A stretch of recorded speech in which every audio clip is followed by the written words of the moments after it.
I now call this Committee of the Whole of the Davenport Community School District Board of Directors to order. Would everyone please rise for the Pledge of Allegiance?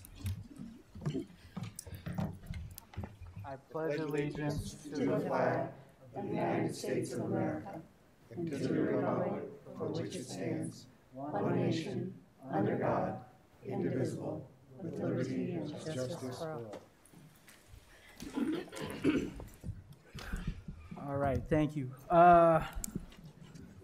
First item is ISB board training, so I am going to turn it over to Luann, and Harry is virtually, so I'm going to turn it over to Luann. The floor is yours. Woohoo! Thank you so much, everyone. It's an honor to be here. Harry, and you're there, right?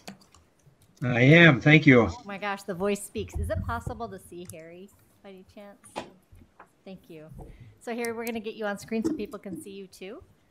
Thank you so much for having Harry and I back here with you. It's an honor to be here with you. Karen, I think are you Karen? Yeah, Karen G. It's nice to meet you. I called you as part of our new board member welcome. So you'll have a moment to see Harry and meet our colleague who's joining us virtually because he decided to retire and move to Minnesota and go frolic with his family up there. So glad to have you here, Harry. I'm going to just quickly set the stage, and then we're going to dig in because we have an ambitious working agenda. And then, do you have additional business after that as well? No. No? Oh, after this meeting? Yeah. Yeah, we have 3 things on the agenda. Yep. Not after this meeting. Right. Yeah. This is our meeting.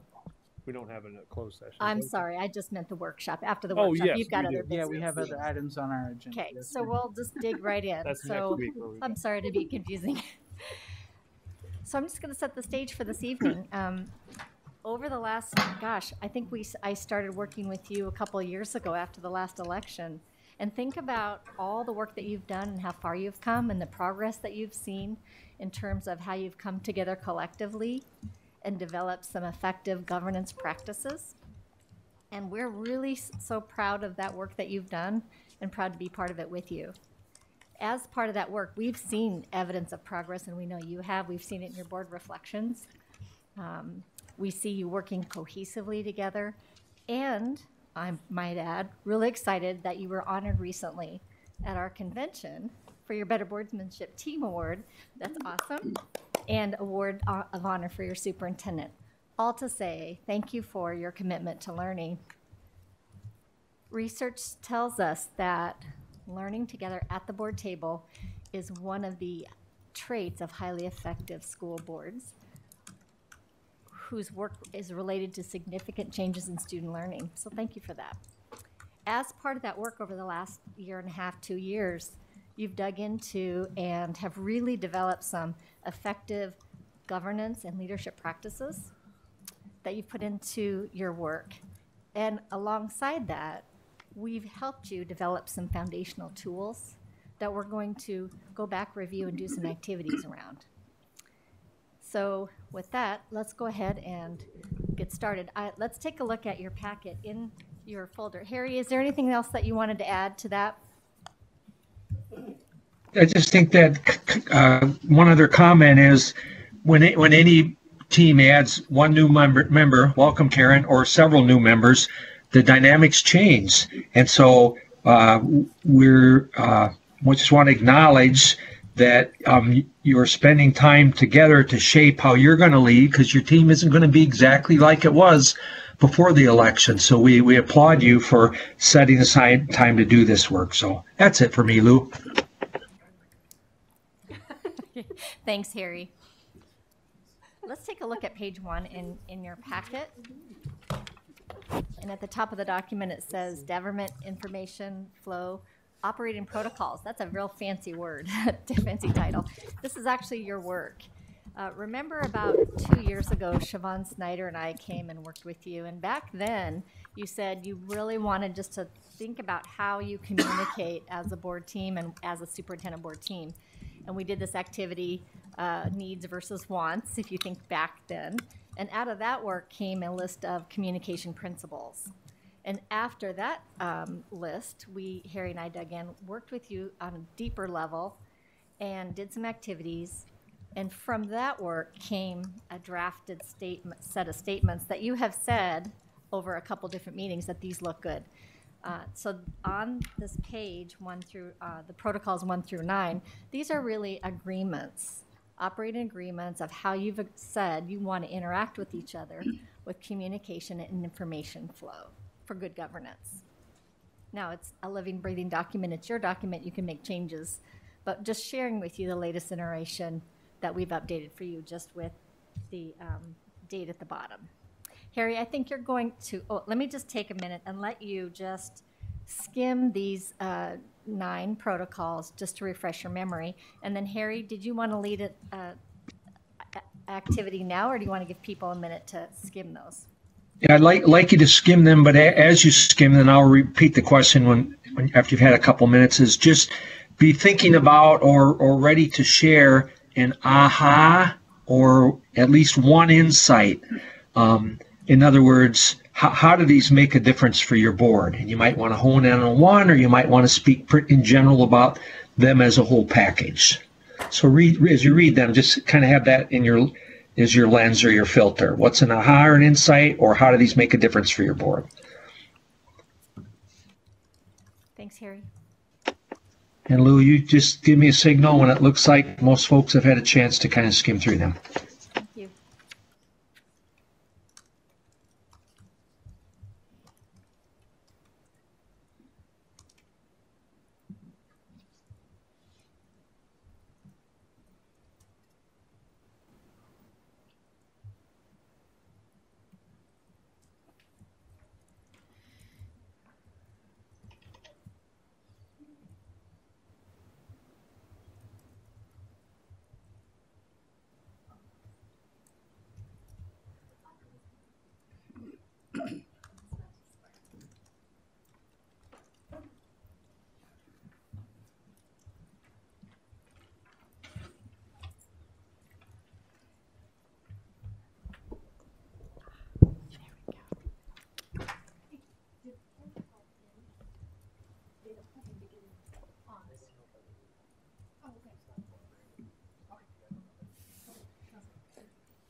Okay, Harry, it looks like everybody has had time to think and reflect. Sounds good. And Joe Price, if you can help with the camera being able to maneuver as folks weigh in on their microphone, or maybe that happens automatically, that'd be great. So we're just looking for an insight or an aha. You told us and each other last spring and this summer that these protocols are a helpful piece. So just looking around the room, what's an aha, an insight, or how do these make a difference for your board? And just to make things easier, can you hear me better now? To make things easier, do you mind if we just go around, and can I start with you, Allison? Is that okay? Yeah. So sort of the first thing that I noticed was about board requests, where in the past, when I first started on the board requests were sort of, some of them were answered, some of them weren't. We didn't really know where things stood with a board request. There was no way to track them. And we often asked things that maybe weren't necessarily pertinent to what we were doing right then, because we didn't have a system in place to consider these things, and we didn't have an organized, calendar the same way. So I think the ability to get information that way has been streamlined pretty significantly, and we get all of our questions answered eventually. Thanks, Allison. That's been our observation as well, but it's really helpful to hear you as board members reflect on that. That would be Kit next. Thanks, Allison.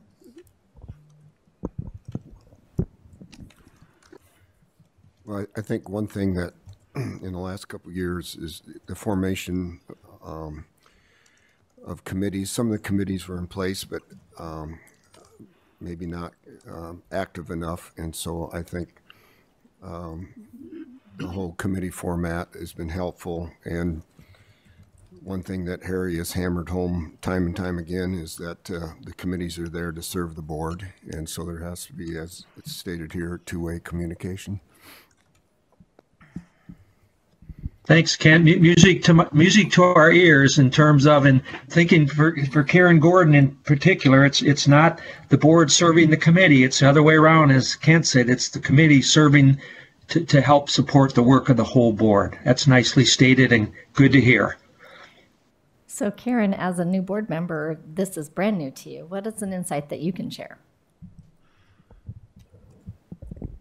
One thing that I've found helpful is the Superintendent Friday updates. The emails coming from TJ are nice to know what's going on throughout the week with him. It helps knowing that there's transparency and that we have an insight to how he spends his time.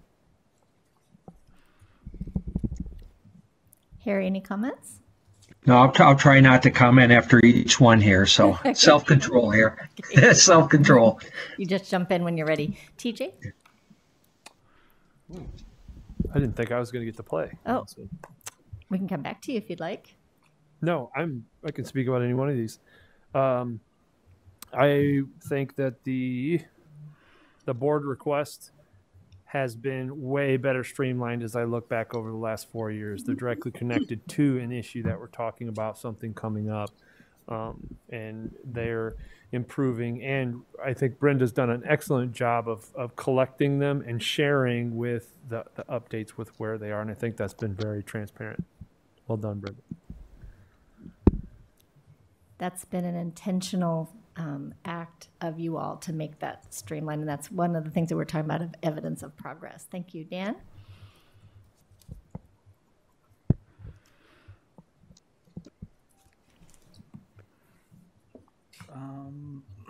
I could probably comment on every one of them, but again, like the Superintendent Friday updates as well as updates from the board secretary, that's been nice when board members come up with something and they're able to share it with Brenda and she can share it out with the whole board. That's something we were lacking for a long time, and it's you can definitely tell a huge difference with that, and it's nice for all the board members to be informed about the same stuff. Thank you. Harry, we're going to go to Linda. I like also as far as the updates go, the updates that we get weekly from Ben as to what's going on in his segment. Those are interesting to hear. And I like the way, rather than going to various cabinet members or employees for information, that it's kind of been streamlined where it goes immediately to Superintendent Sneckloff, and from there he kind of filters it down to who should receive that information rather than jumping all over the place with questions and he not being aware of it.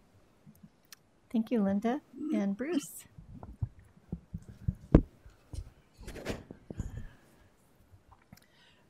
I'd say, though it may not be specifically laid out in one of these 9 items, I think there's been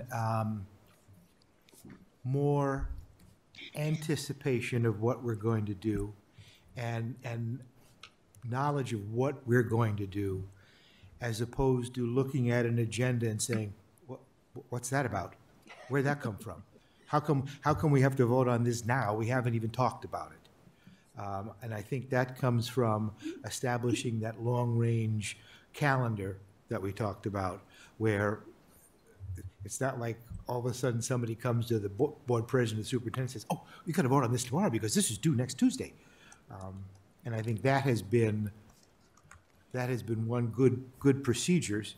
It's been good functioning as a governing board, but it's also reduced anxiety and stress on the part of the board members and the 9 musketeers over there and everybody in general, that we know what's going to be on the agenda Monday night. We know what the action items are going to be Monday night. Now, that doesn't mean once in a while, yeah, something has to get thrown on there. But it's just much more organized, structured, and procedural. I think as you're talking, Bruce, it's planned and proactive. Those are the words going in my mind as you're sharing. So yeah, there's a pattern to it. And Harry, we can see you now. You're a big head on a big wall. Sorry, guys. Harry gets teased about his Charlie Brown head all the time. Don't listen to that man behind the curtain. Okay, and we're gonna go to Karen K. I 100% agree with Bruce. When I came on the board 2 years ago, it was suddenly, here it is and vote on it tonight. I'm like, whoa, whoa, whoa. There was no discussion about it. And anything we talk about now, we have thoroughly discussed. So when it comes to a vote, most of us don't have questions the night of the vote because we have talked it out. Just having this overall protocol ahead of time, again, when Kent and I came on, it was, here's your laptop. Good luck. I mean, we did not have all this laid out for us. And so as a new board member, Karen, you should think, really, this is awesome that you got this here. Even though I'm not real good about number 3, but I'm working on it. Harry, any final comments? Well, just one other thought, and that is thanks Karen K for bringing Karen G into this, because the protocols and information like that. I mean, tonight's session has really been planned with heavy input from the board and board leadership. Your board colleagues, Karen Gordon, started last spring in building a list and identifying what needed to be part of a meaningful onboarding for whoever would be elected this fall and in the future. And so you see that play out tonight. So if you would turn to page 3 in your materials, this is just a snapshot. I believe Brenda had sent this to you. This is one slide, slide 5, from a full set of PowerPoint slides that your board president, vice president, and superintendent worked from for their initial onboarding with Karen Gordon after she was elected. And I want a couple comments about the information on here. We're going to go likely deeper, Karen Gordon, than maybe you were able to do, and maybe not. You'll let us know in a bit when you worked with the board leadership and superintendent. And for the rest of the board, we'll spend more time in that third area, communication, several pieces underneath it. We'll touch real briefly on the other areas above it, and then the bottom 4 areas, from the surprises and no surprises down through governance versus management. So we're going to go deeper into those areas tonight. And one of the things that was again encouraging to Luann and me in getting ready for tonight is we're going to work from 3 or 4 tools like the protocols, because those are ongoing tools you've been using and have emerged from your work the last year and a half or 2 years. So in other words, this whole board development tonight is framed at not only what's good for new board members, but what's beneficial for the whole board to review. And it's in the context of tools that have emerged and you've been using along the way as a whole board team. So with that, Lou's going to have us take a look and reflect on a little more deeply on these protocols and some effective practices. So thanks, Lou. Thanks, Harry. So on this page 3, this slide came out of the PowerPoint as part of Karen G's onboarding, which was, I think, in November or early December that you worked with. So here are some of the topics, as Harry said, focused on good governance and effective practices. And we pulled those and put them on page, if you turn to the next page, please, page 5, and we added one. These are not an exhaustive list of best practices, but they were identified as important to talk about. So we're going to take a look at these and then map them to your protocols to affirm how your protocols are founded in effective governance. So would you just look through these list of sample effective leadership practices for a moment, A through H, just skim those real quickly on page 5, please.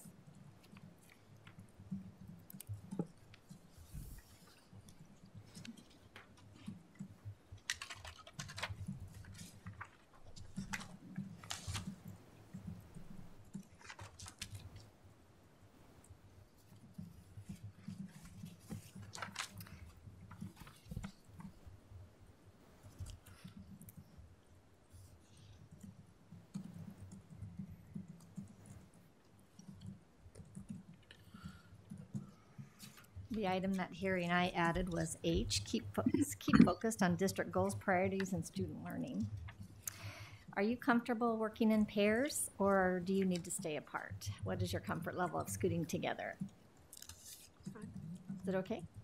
Okay, so we're going to work in pairs on this, and if one of you has page 5 open and the other flips to your protocols on page 1 and lay those side by side, we're going to do a quick mapping activity. And here's how we're going to do it. We'd like you to look at your sample effective leadership practice. Well, let me get you ready for that. Why don't you go ahead and get side by side and put those 2 documents next to each other. And if you need to work in a group of 3, that's okay too. So one of you will have 5 and the other will have page 1 side by side.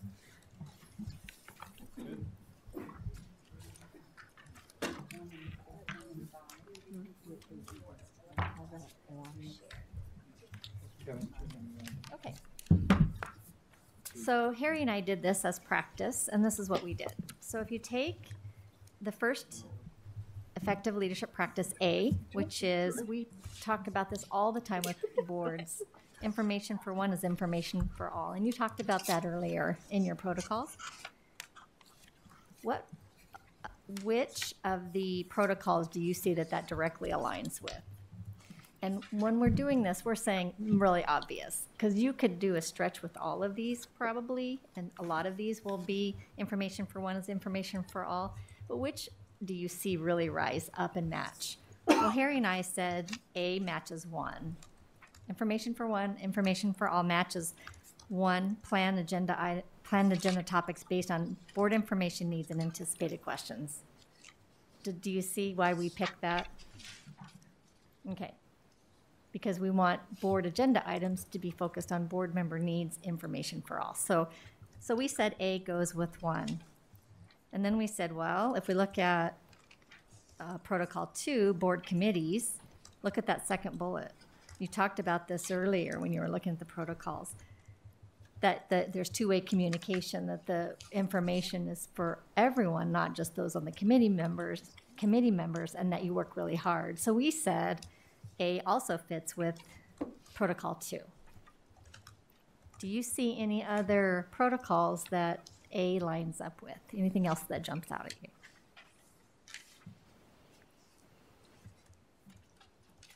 There's no right or wrong answers. I would say number 4. Okay, share why, Dan. Well, if something comes into Brenda, Brenda sends it out to the entire board. So that's information for one goes to information for all. Just like if the superintendent runs across something in between meetings, he'll throw it in a Friday report so the entire board has all that information. Great, thank you. Any others? And it's okay. Some effective practices won't line up maybe with just one information protocol. That's okay. So what I'm going to have you do in your pairs is go ahead and now finish. Let's align the rest of the practices to the information protocols. Again, looking for those that are most obvious. And let's see if we can get this done in about 5 minutes, and then we'll share out. Okay?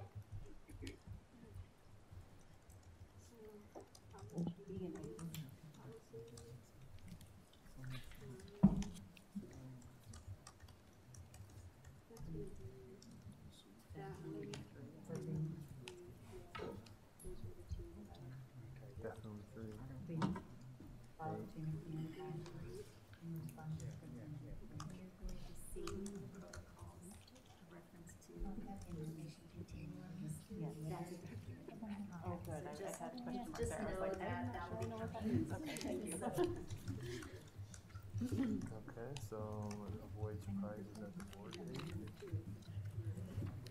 That's agenda.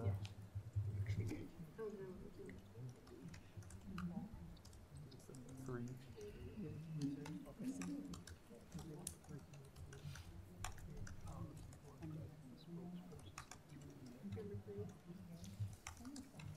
Anyone other than 3?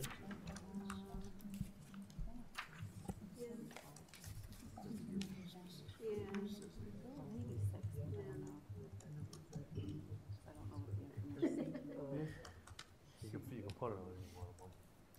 I Plan agenda topic based on board information needs and anticipated questions. Yeah, That's a good one too. So 1 through 6. yeah. Support the will of the board.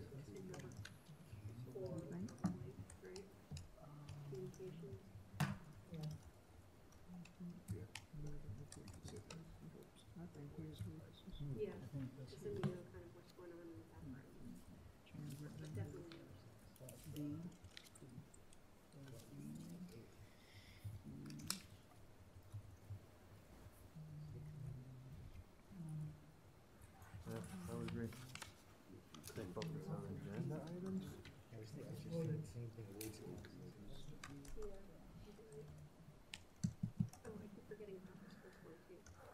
So that actually would surprise us, right? Yeah.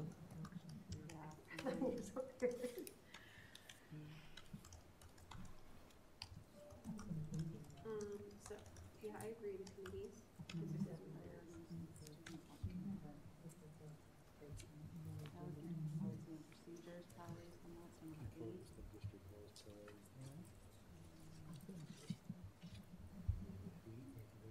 Maybe, I don't know, maybe just says follow policy and procedures. Or to support the will of the board reminds me of the presentation. Like, it doesn't matter how you vote on something, but once the vote is made, 1. even if you didn't vote that way. You got to plan the agenda based on Yeah. and follow your procedure, your policies, like you said, your policies there. Follow policies and procedures when in it. And that's kind of interacting with the community. You say follow procedures, you got one. Clarify and follow roles and responsibilities for governance and management.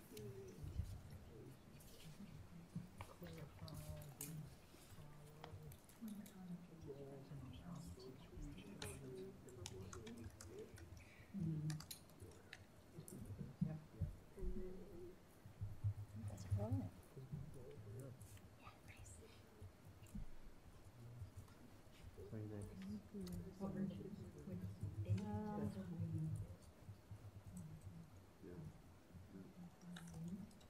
Three. Yeah, because the information. Good.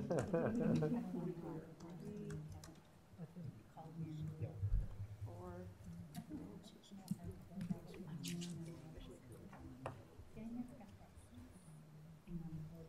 Three and four for sure. I'm not sure about six. Okay. Item G, keep focused on everything.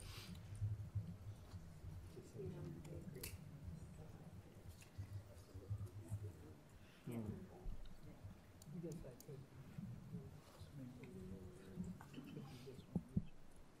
I agree. So what about?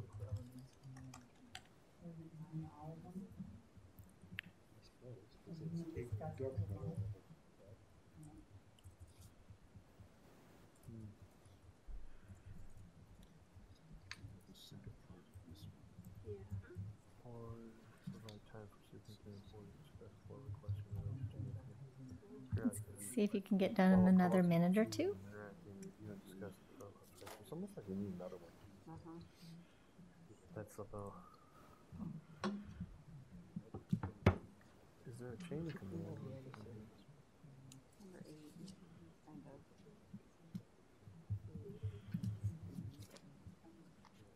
I mean, it doesn't explicitly say chain of command in it, but there's policy in there.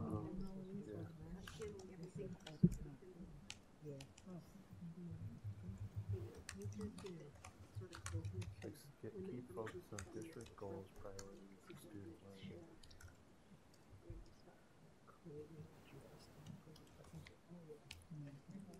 It's almost like there needs to be one that.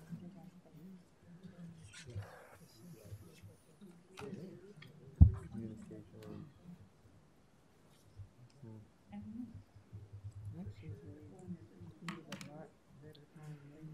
I feel like the Davenport information flow protocols all operate on the assumption that we're doing it for our goals, priorities, and student learning, but it's not explicitly Yeah, that's stated. exactly what I was thinking. Like it's almost like it needs an introductory sentence that all of these are under the assumption that. Maybe not. It's more management, but yeah. I think those two are the ones to agree. Okay, cool. It's a whole lot better than it used to be. I think, Harry, it looks like everybody's about finished with this part. If we look at the discussion questions, it says, which of these effective practices are clearly addressed in your protocols? What's an insight that you noticed as you did this mapping activity in terms of the effective practices and how they align to your protocols?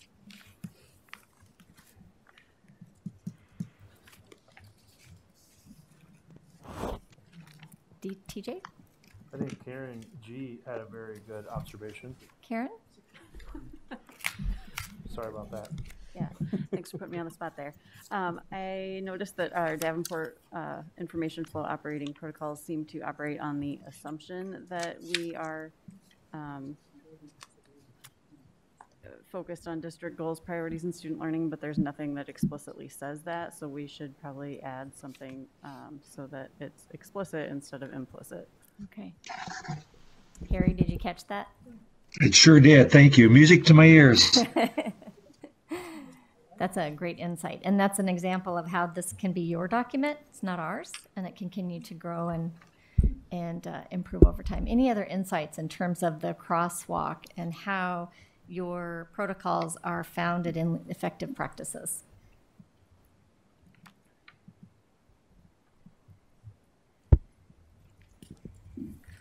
Allison?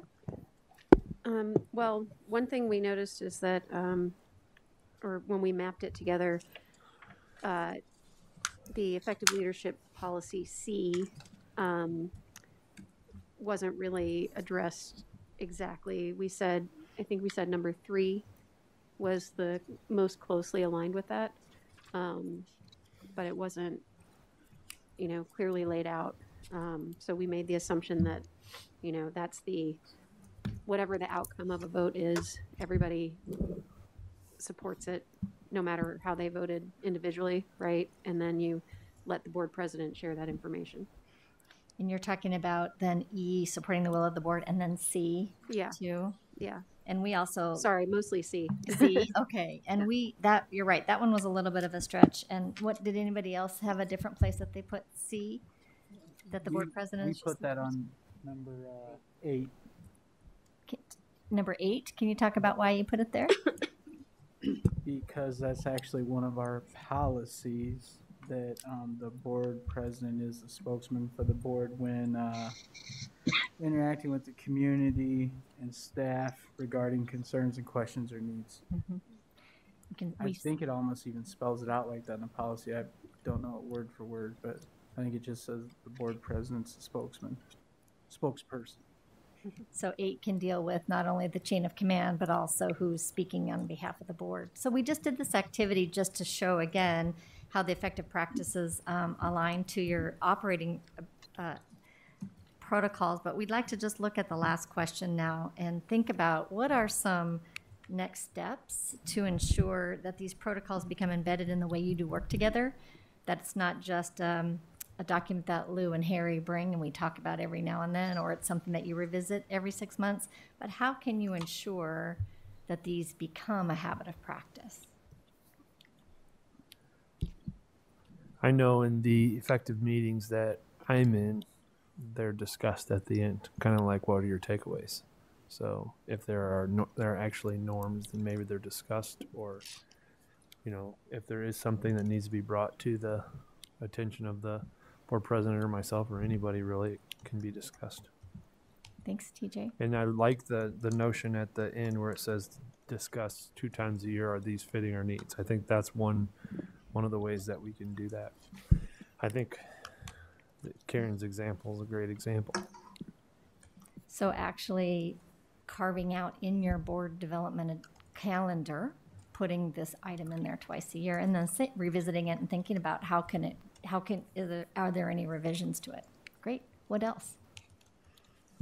Other ideas? I think, well, all of us were all in the same boat at once. You got a laptop, a book with Robert's rules. No one ever went over anything with you, and a completely different board now than it was. And I do like when we do the partnering up on some of this stuff because it helps build rapport and relationships with board members as well. But then, and you kind of get to know people who you got to work with and set with and everything like that. I thought, and I would love to get Karen Gordon's feedback on, the onboarding process because it was the first time we'd ever did that. I thought it was pretty neat, and I went through that myself, and I remember Director Klein-Jerome bringing that up also, and then we took a lot of that stuff into account. I think we spent like 3 hours or something going over that, but it was very in-depth, and you could kind of have a one-on-one and go over everything because all anybody ever hears is what's on, social media or in the paper or whatever. No one really knows how boards operate and things like that. So I think when we're doing these workshops and things like that, that helps a lot as well because none of this stuff was in place, and I kind of feel that we do it not even thinking about it now because we've done it so much and we've kind of came together as a team and a board doing all this stuff. And with everything we've been through, I think we've came a long way from where we were. So I think I do like the doing it twice a year. I think that's a great thing. I'm glad we were able to work it in now, especially having a new board member to kind of do that. So, but I will pass the mic to someone else. I've already talked too much. Anyone else before I turn it back over to Harry? Allison? I was just going to say, following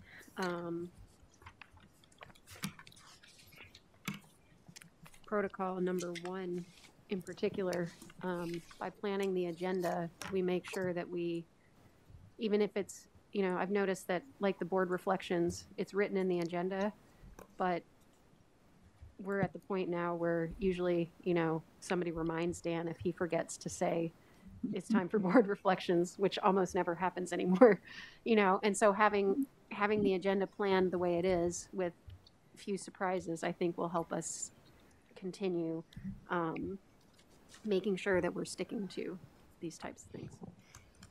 Thank you. Harry, it looks like you're about to speak.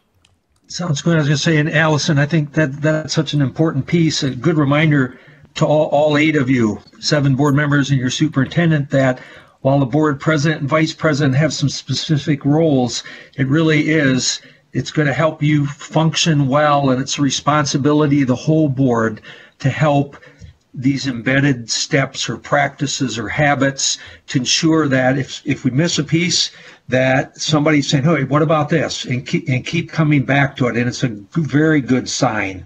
We'll look for opportunities to reinforce with the Department of Ed how these truly have become or are becoming habits for your board team. And they're not just things pulled out of the sky. They're based on what's known that are effective practices. So cool. Anything else, Lou, or we'll slide in the next section? No, just that. Sorry, I didn't mean to yell. Just that. Just that there's an idea, a suggestion about it, adding another item. So we can add that too, or you can do that yourselves, and we'll touch base on that. Thanks. Go ahead, Harry. Great. Thank you. If you would turn to page 7, and whoever it was that said a couple of minutes ago, I think it was Dan, that it's helpful to work with different groups. So I'm going to ask one person from each partnership, just take your packet, and Lou, do they also have that one separate handout as well? Yes, there should be a handout that says mini scenarios up toward the top. So take your packet and your mini scenarios separate handout, and one of you from each group rotate one group. Lou, you figure it out, clockwise or counterclockwise. I'll give you 30 seconds to get moved to a new partner. Let's go clockwise. This way. One person rotate one cycle, one group.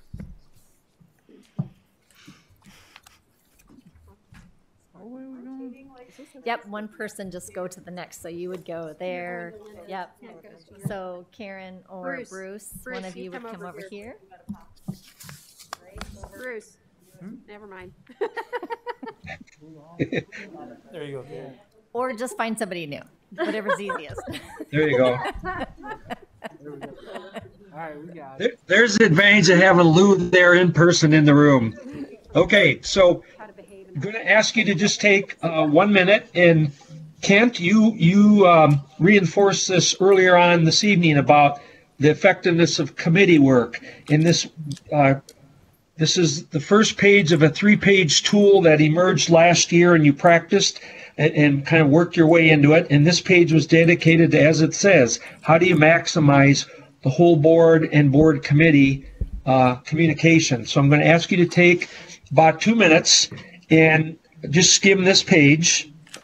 And you don't have to answer the questions at the bottom. Those are a guide, but they're part of the tool. And just when you skim it, have something in mind that is a key element for your team to follow and what helps make your committee structure work well. So skim it individually, and then after you've skimmed it and identified an element, then talk with your partner, please.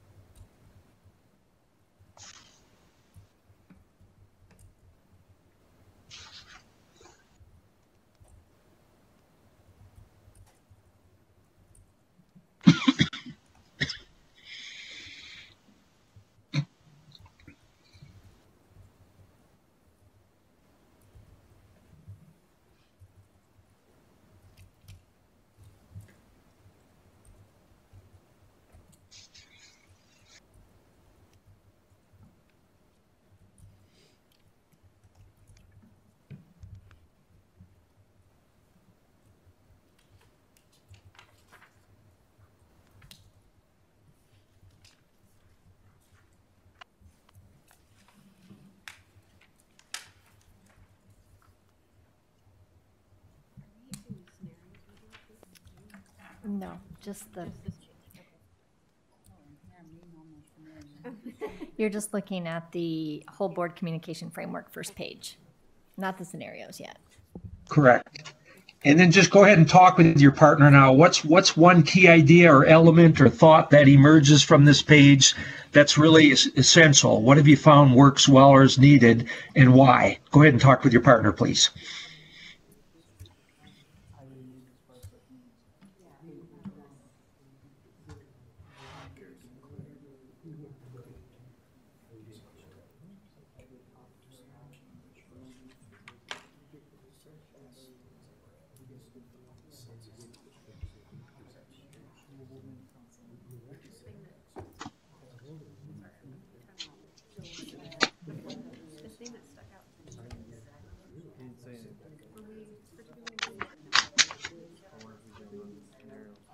I think anytime we get a cadence, that's where I think it's really. No, I'm just.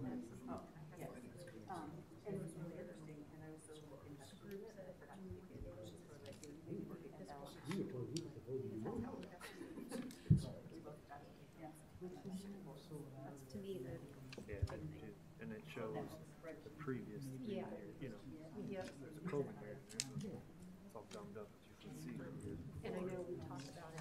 And utilizing the format that board members can. We've done it now for other things too. So that format, but I think that. Yeah, exactly, exactly.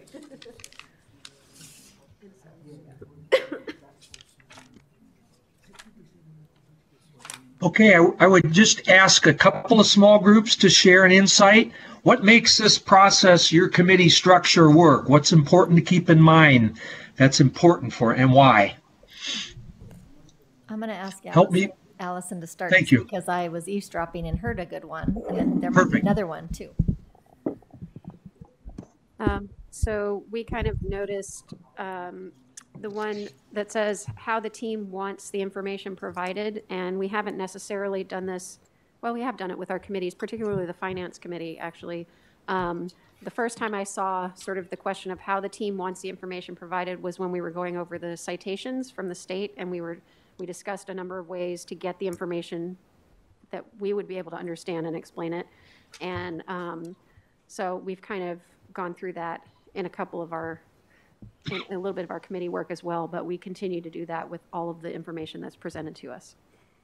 Thanks. And that is one of those, just with the jog or question like that, it's intended to help you become as proactive as you can. Someone else, Lou? Linda, thank you. We selected the finance committee as well, because in the past, we were given numbers and we didn't necessarily know what the numbers were on spreadsheets. And then when Gary came and broke it all down, we understood it in the professional version. And then we got a couple of our board members on the finance committee, and we got it kind of in layman's terms where it all just pretty much pulled together and we're clear on it. And now it's not something that we really worry about because it's explained in a manner that we all understand it. Harry, I'm thinking about our colleague that retired not that long ago who used to say that information is food for the board. And that's what I'm hearing here. Yes, yeah, absolutely. Okay, anyone else, or else, Lou, if not, we're going to slide on and maybe have a little bit of fun with these mini scenarios in a minute. Anybody else have something that they wanted to share? No, let's keep Dan? I didn't even get a chance to really look because I was looking at the scenarios. I didn't pay attention. One of the big things, like with the committee work, the committee dives deeper into everything, and then they bring it back to the board and kind of give a synopsis of what they went over. Because if we had an in-depth finance committee one or a policy one, that'd probably make our board meeting like 4 hours just with that stuff. It's a lot of stuff there. So I think your finance committee meetings go like 2 or 3 hours, and I know our policy meetings go a while too. So, yeah. Thank you. And one of those big challenges or opportunities, depending how you look at it, for boards that are able, and soups that are able to get into a groove, a routine with committees, is ensuring that information finds its way back regularly to the whole board. And I'm hearing that from you some tonight as you're sharing, and for your whole board to know that Board President Gosa and Vice President Hayes and Superintendent Schneckloff and Luann and I, we do a debrief each month. And again, your board leadership and superintendent are, like you as a board, receptive to coaching and ideas, and they're continuing to refine actions they're taking to help make the most of communication flowing. So it's good to hear that. Anyone else, Lou, or now we'll move to the scenarios? I think we can move on, Harry. Thanks. You bet. Then I'm going to ask you to turn to page 2 of the scenarios for a minute. And there's some questions at the bottom, or some, not questions, but some factors or considerations. And bear with me about 2 minutes to share some examples of maybe bring these more to life. Then we'll ask you to read some of the scenarios. And the end game with these little mini scenarios is be asking yourself, what are a couple of important things to remember, or a couple of cautions as individual board members are desiring more information and gathering more information? So we want to use these items on the back page of this document to be a lens for you to think about. What's this mean for us? And what are some good cautions for us to keep in mind? And again, the scenarios are exaggerated some, etc., but they're all based on things that Lou and I observe happen in board teams all across the state. And so these considerations, the first one, what do we mean? What do Lou and I mean by mixed messages about roles? What I'm driving at here is you'll be reading about Harry Hopeful or Lou Lerner. Yes, the names are there intentionally. And things for us to keep in mind, or asking you to think about that. So if Harry Hopeful is out gathering information, want you to think about what's the impact on groups or buildings or whatever when I, as a board member, am out gathering information. Sometimes what we see happen across the state is staff members wonder, gee, I wonder why the board member's asking me those questions. I thought that's usually the superintendent's, or it might be our principal's role, or it might be the special ed director or the director of transportation or whatever. So sometimes there's mixed messages about why is the board asking these questions. Another thing that can pop up, mixed messages sometimes, staff or community. A parent may find themselves thinking, well, if I want X to get done, I'll just go to board member Harry. And that's how I get attention to it. So those are a couple of examples about mixed messages. Let's slide to the next one. And some of these kind of overlap with each other. They're not like in silos, but unintended impressions. We see in here staff members in particular that may be uncomfortable responding to a board question unless maybe it's a board member they have some relationship with. But at the same time, staff members will answer questions because they certainly don't want to be perceived as uncooperative. Here's another example under the unintended impressions. We've seen districts across the state where the board sets budget parameters and then administration or maybe a board subcommittee goes to work on starting to build the first run of a budget based on those parameters the board set. Let's say the board has said, protect literacy and protect our effort in your district around bullying prevention. So then the administration starts, or a board committee starts building a budget in line with that.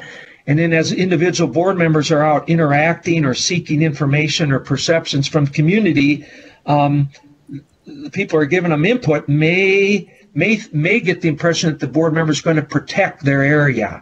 And that becomes a challenge then. The board has set parameters, and now individuals think based on those conversations, my area is safe. It's going to be protected. We've talked earlier tonight about access to info for one is info for all. So if Luann Lerner is out gathering a lot of information, but the other board members don't have a schedule, the time, whatever to do that, you just get some inequity of information, and that's a challenge. These are not reasons to gather info, but we are raising the flag on things that will help you and other boards to keep in mind. The fourth area, building versus district view of considerations. You know this. It's easy for respondents you're talking to believe or perceive that you agree with their need or desire. Well, what about when that conflicts with maybe the greater good or the beneficial of the district benefit of the district as a whole? Again, when you think about committees, whether it's administrative or board committees, starting to work on some priorities, but as individuals are out, board members gathering more information, that may come into conflict with what the committee is working on, and it's just an area to continue to pay attention to. Last couple, perceptions of the whole board versus individual board members. You know this. As a board member, you bump into this all the time. You don't lose your right to speak your individual thoughts, but people make a lot of assumptions about, is Harry hopeful board members' comments reflect the will of the whole board, or is that just his or her thinking? So making that clear to constituents and staff members is so important.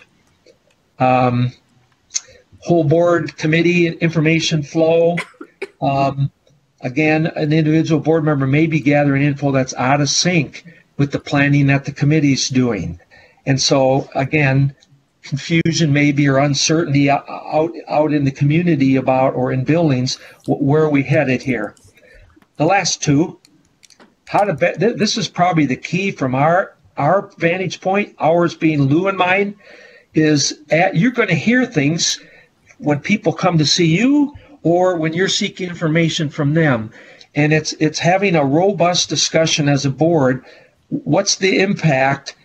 What's the best way for us to share that information? And reminding ourselves, once it's said in public in a meeting or on camera, streamed, televised meeting, it's really hard to take that back or undo that. So what are the effective ways to share that information? And lastly, we see all over the state, superintendents are supposed to be providing the day-to-day, along with the board, the long-term leadership for the district. They're a key cog in that information flow.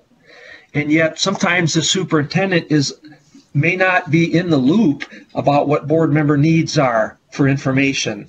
So again, it's hard. It's going to limit the superintendent's effectiveness or even board leadership's to provide leadership if they don't know what the information needs are. So again, the more effectively you can communicate that, the better. So enough, Harry. My 2 minutes turned into about 4. Here's what I'd ask you to do with the scenarios is there's 3 or 4 stems or little mini lines underneath each of the 3 scenarios. So Linda, you and your partner just read scenario 1 and then pick 1 or 2 of A through D and just read a couple of those. And then move on to 2, Lou Leader, and pick a couple of the shorter stems underneath Lou Leader. And then the same thing with Tammy Thoughtful. And as you read those and talk about those with your partner, the overall lens or filter is, what are a couple important considerations or cautions when individual board members are needing more information or seeking more information so that you can make good decisions? Lou, what else would you add or clarify in terms of directions or thoughts? So you want each pair to read each of those sets of scenarios? Yes, and then just a couple of the A, B, C, or E, F, G under each one. They don't have to read all 4 of them. Okay. Just read 1 or 2 under each one. Okay. Yep. That'll give them enough of a sense that then you can have the more important discussion. What are a couple of good considerations and cautions to keep in mind when we are in need or desiring more information as board members and find ourselves gathering that information? Thanks, Harry. You bet. Thank you.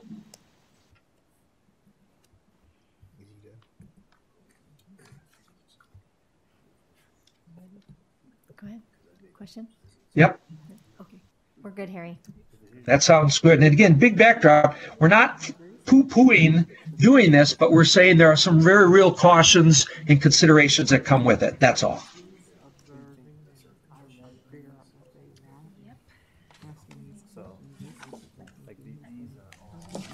That's it. You have to be careful because people think, oh, fire up. You're reading it. These are okay questions to ask. Art teacher, they're filing kids every year. This is gonna make you think that they're filing the system. Are you gonna get us Well, no, that's it. See? You have to care. And this might be this one I can't go get it. is You have to couch it. where information Most times, gathered, but this you don't have to. You don't have doesn't to. go all. Click on it. I think that has sometimes to do with it. And actually, that's even easier. You go, oh, yeah, this is nice. And then you say, well, have you talked to so-and-so? Have you talked to so-and-so? Need a commander. These questions,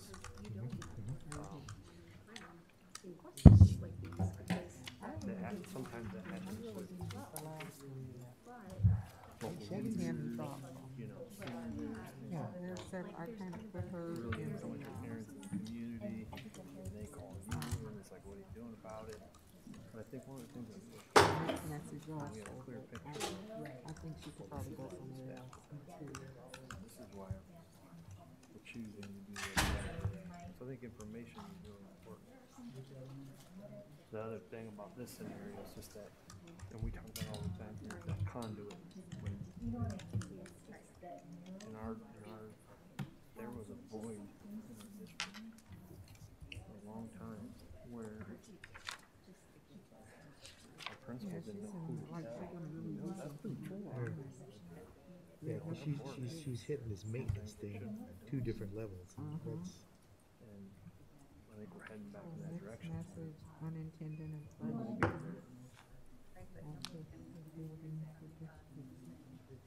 Blue leader as PTO leaders, I think class size conditions. I think they would do a combination of the first 2. And what we want is sort of, I mean, short of if you don't, get a little onerous if after, you you don't know? I up mean, maybe front, that's a way for feedback or something. Fair enough. I'm just looking for some information. and avoiding some I of don't- these I can't, issues. I'm one board member, I can't do anything about it. Would not feel comfortable. So give me, it's like, give me bullets, so in this conversation, I have some, I know more than what I'm being told. That's the push-pull. You know, especially this, we went with what we were told.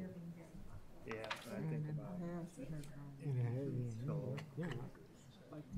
I think this one's trying to aim towards the See, I building versus district, narrow versus wide. I missed that button. So, you know, that's why it's important. And overall, here's what we believe. Yeah. Drop off. Oh, yeah. Honestly, Yeah, see, that was Like, I find it funny though, because we know everybody fired. beautiful drop off in Madison. Dang. Go back there and watch it. Get a new horse and ride it. and then he and I happened to be in the same visit. And that was a little less busy, it was just the two of us in the room sitting in the corner talking. But still, you know that the teachers, and they answered honestly all those questions, but the principal's there, right? And that could potentially be. Ralph is the board. When I student taught there, I wasn't back there.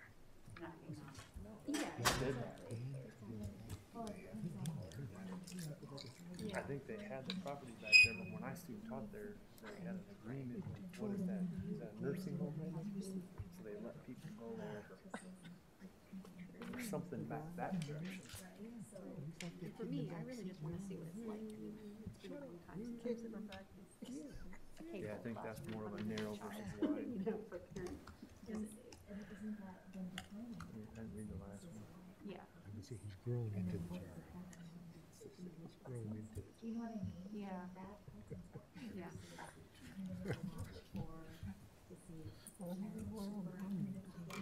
Right, right. Right. And then he devoted 100% of his time to getting rid of Kabelsky. Regardless. Kabelsky could have walked on water and he would have said, nah, not interested. Yeah. Ooh, so that's like the value of the thing.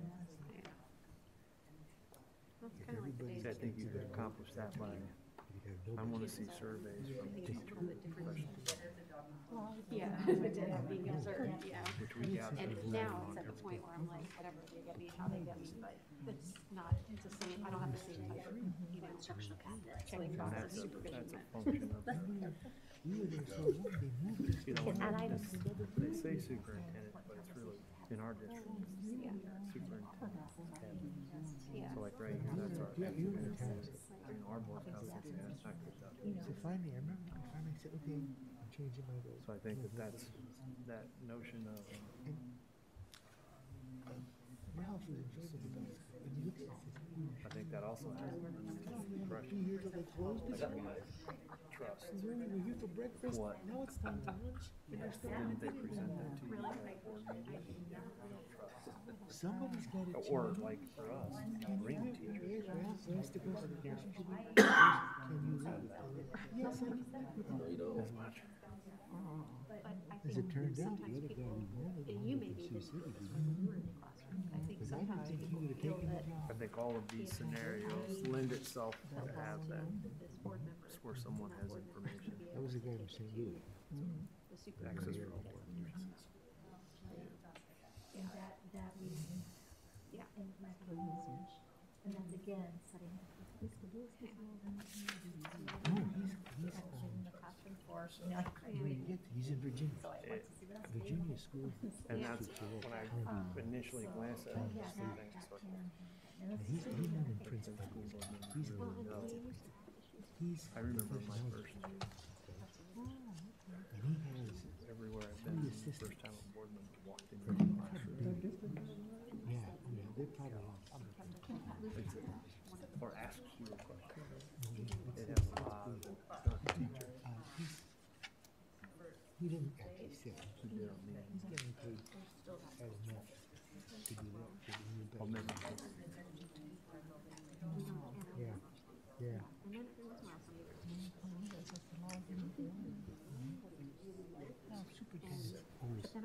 okay, are you the angry Annie? Because you're just unhappy about this decision? Everybody just assumes we're super deep Or in the last thing. do you represent, are you a loud one voice, or are you speaking for? That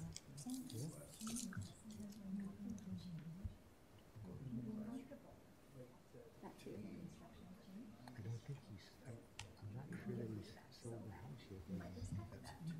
Yeah. So that's where part of that. The world is ending for us.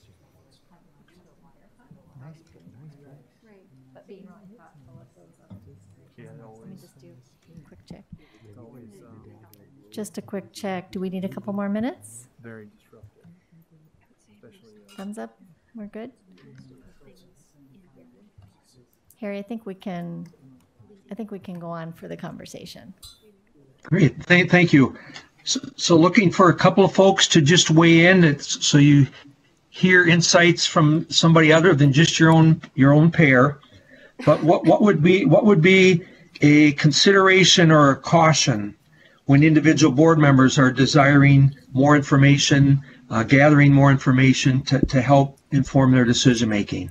What would be a consideration or caution to keep in mind?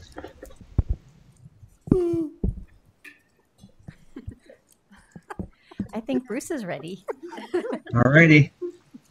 Thanks, Bruce. I think in almost all the scenarios, I think it's important for the board member to not present themselves as you're going to be able to do anything, but that you're one of 8 or one of 7, and that you're looking for some information, background information, but you're not making promises, you're not representing the board, you're just an individual board member who's curious. Makes sense. Good. That's a really helpful insight. Thanks, Bruce. Somebody else, what's another good thing to keep in mind? Dan, go ahead. I think one of the things that came up in all the scenarios, make sure I say this the right way. No matter what building you go to or they're going to advocate for their building or their whatever their background is, because that's their wheelhouse, what they know. And when you advocate for this, it takes away from that, and you don't know different things. And like some of the scenarios where like maintenance needs in buildings, well, if you do something different, because we did kind of go through that with some stuff with our previous long-range facilities plan, and then you pull away from other things that were already scheduled to happen, and then there's like a domino effect with things like that. But again, everybody in every building, they're going to advocate for their building, because if they don't advocate for their building, they probably shouldn't be in their building. You got to be an advocate and a steward of your building. So. Yeah, it's just a helpful insight there. As I'm listening to you, Dan, is that just reminding folks as we talk to them that we're responsible as a board for looking at the district, the needs across the whole district. So yeah, that's good. Anyone else, Lou? Karen G wants to go. Go ahead, Allison. Well, I think one of the things that I noticed about all of the questions were that they're fairly leading. They weren't just making observations. They were, specifically asking, is this adequate? Is this enough? Rather than phrasing it in terms of, how does this work for you? Or, tell me about, your reading program or something like that, right? Where you're inviting input, you're not leading with a question where it looks like you're trying to find something, right?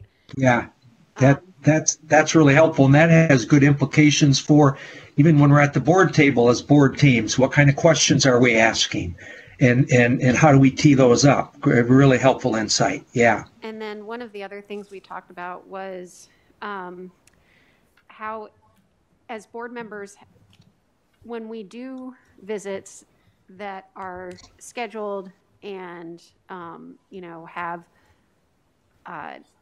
multiple people visiting or something like that, we're getting sort of the those people are going to be on point that day, right? Because they're getting observed. And it's really hard for us to know if that's an accurate depiction of what's actually happening in a classroom. If, like, for example, the principal's not going to pick the person who delivers this lecture the worst, to have observed that day, probably. They're probably going to find the person who's most gung-ho about whatever program it is, right? And so we kind of discussed about how it's hard to get that accurate picture of what's going on in the classrooms when, the people that that we're given as observations are probably going to be sort of the positive side. And then there's always that person who pulls you aside or sends you an email or something like that and says, hey, listen, this isn't really how it is, or this isn't working. And how do we know whether that person is one loud voice or fairly representative of a lot of the teachers, right? And so we didn't have an answer, I don't think. So it's a fine line that we have to walk. Sure is, and it again, we won't resolve that tonight, but that whole dilemma of how do we, what's it take for us to build a culture where we can speak openly in a way that it doesn't have to feel like, well, are we getting the whole story, or is it just folks putting the best foot forward? How do we build a culture that it's reasonable to talk about things that might need some work, and that just takes time. It doesn't just happen in one swoop. So thanks for your observations. Okay, Lou. Anyone else, or we'll move? Yeah. Kent, did you have some comments to make? Yeah, I just think when I've made school visits, the staff is very appreciative, and many times it was commented on that it was a long time since a board member visited their classroom or visited their building. And so both from the principals, the teachers, and staff, I think they're appreciative of that. But again, as Allison mentioned, you don't want to ask the leading questions. I think you're just there to gather information. And after I visited all the buildings, I did write a report, and so that the board members saw my comments. So to me, for myself, it was very beneficial. You get a feel for, number one, get a feel for the building. You just see what's going on. And it also is helpful from a standpoint, we're going into long-range facility planning and that sort of thing. And so, some of these buildings, either I had never been in or had been years since I've been in. So I think there's nothing wrong with making those visits. And I think doing it on my own was beneficial from the standpoint, if you have a whole bunch of staff coming in, I think that becomes intimidating. And I think, when you have your visit, everybody's a little bit more open, and I think you get a little better feel. Thanks for your insights there too, Kat. All right, Lou. Anyone else, or again, we put this on there. One of the things that's refreshing in working with your board superintendent team is that you are open to hearing advice and considering things proactively up front. And we use this activity as one more piece to help lay out some considerations so you can think about those proactively as you continue to move forward. Lou, did I interrupt you? Nope, I think we were ready to move forward, Harry. Sounds great. Perhaps if I turn the microphone on, I think we're ready to move forward.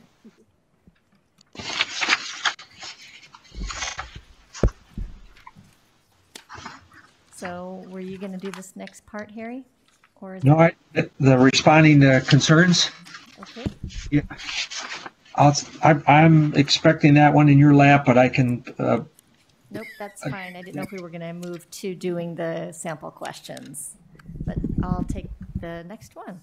Oh, got it. Well, I sure can, Lou. You want me to do that now? Yeah, Yeah. don't you? It makes sense. It's right there. It's probably in order in the packet. That's good. So I need to get turned to the right page here. Page 9. in your materials and would just ask a team member to help me set the table and refresh everybody's memory. So a year ago, last fall, what I recall is your board as a whole and board leadership said to Lou and me and to Patty Schrader at that time and Siobhan, what kind of questions should we be considering during board meetings?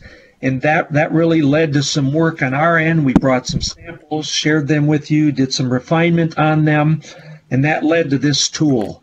Would a couple of you, for everybody's benefit, but probably particularly for Karen's, and Karen G., this may be the first time you've seen this, I'm not sure, but would a couple of you talk about how have you used these questions and how have they been helpful to you as a board team? And Jay, same thing as a superintendent. How have these been helpful to you and your staff? Well, I think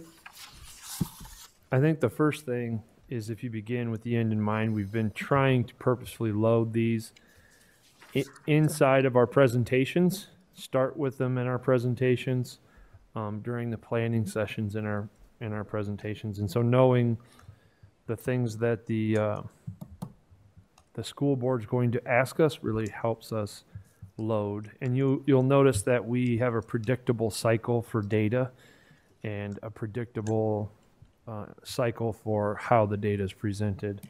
So I think that has been probably the most helpful thing to us. As our new cabinet came together, this was really, really important tool for us because it was predictable. And I think the word cadence comes to mind because it gives us a cadence and to follow. So that's how those questions have been beneficial to the administration and staff.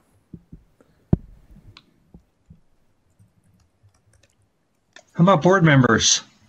How help Karen G. capture a sense of how you've used these questions and where they have or how they've been beneficial or not to you as a board team?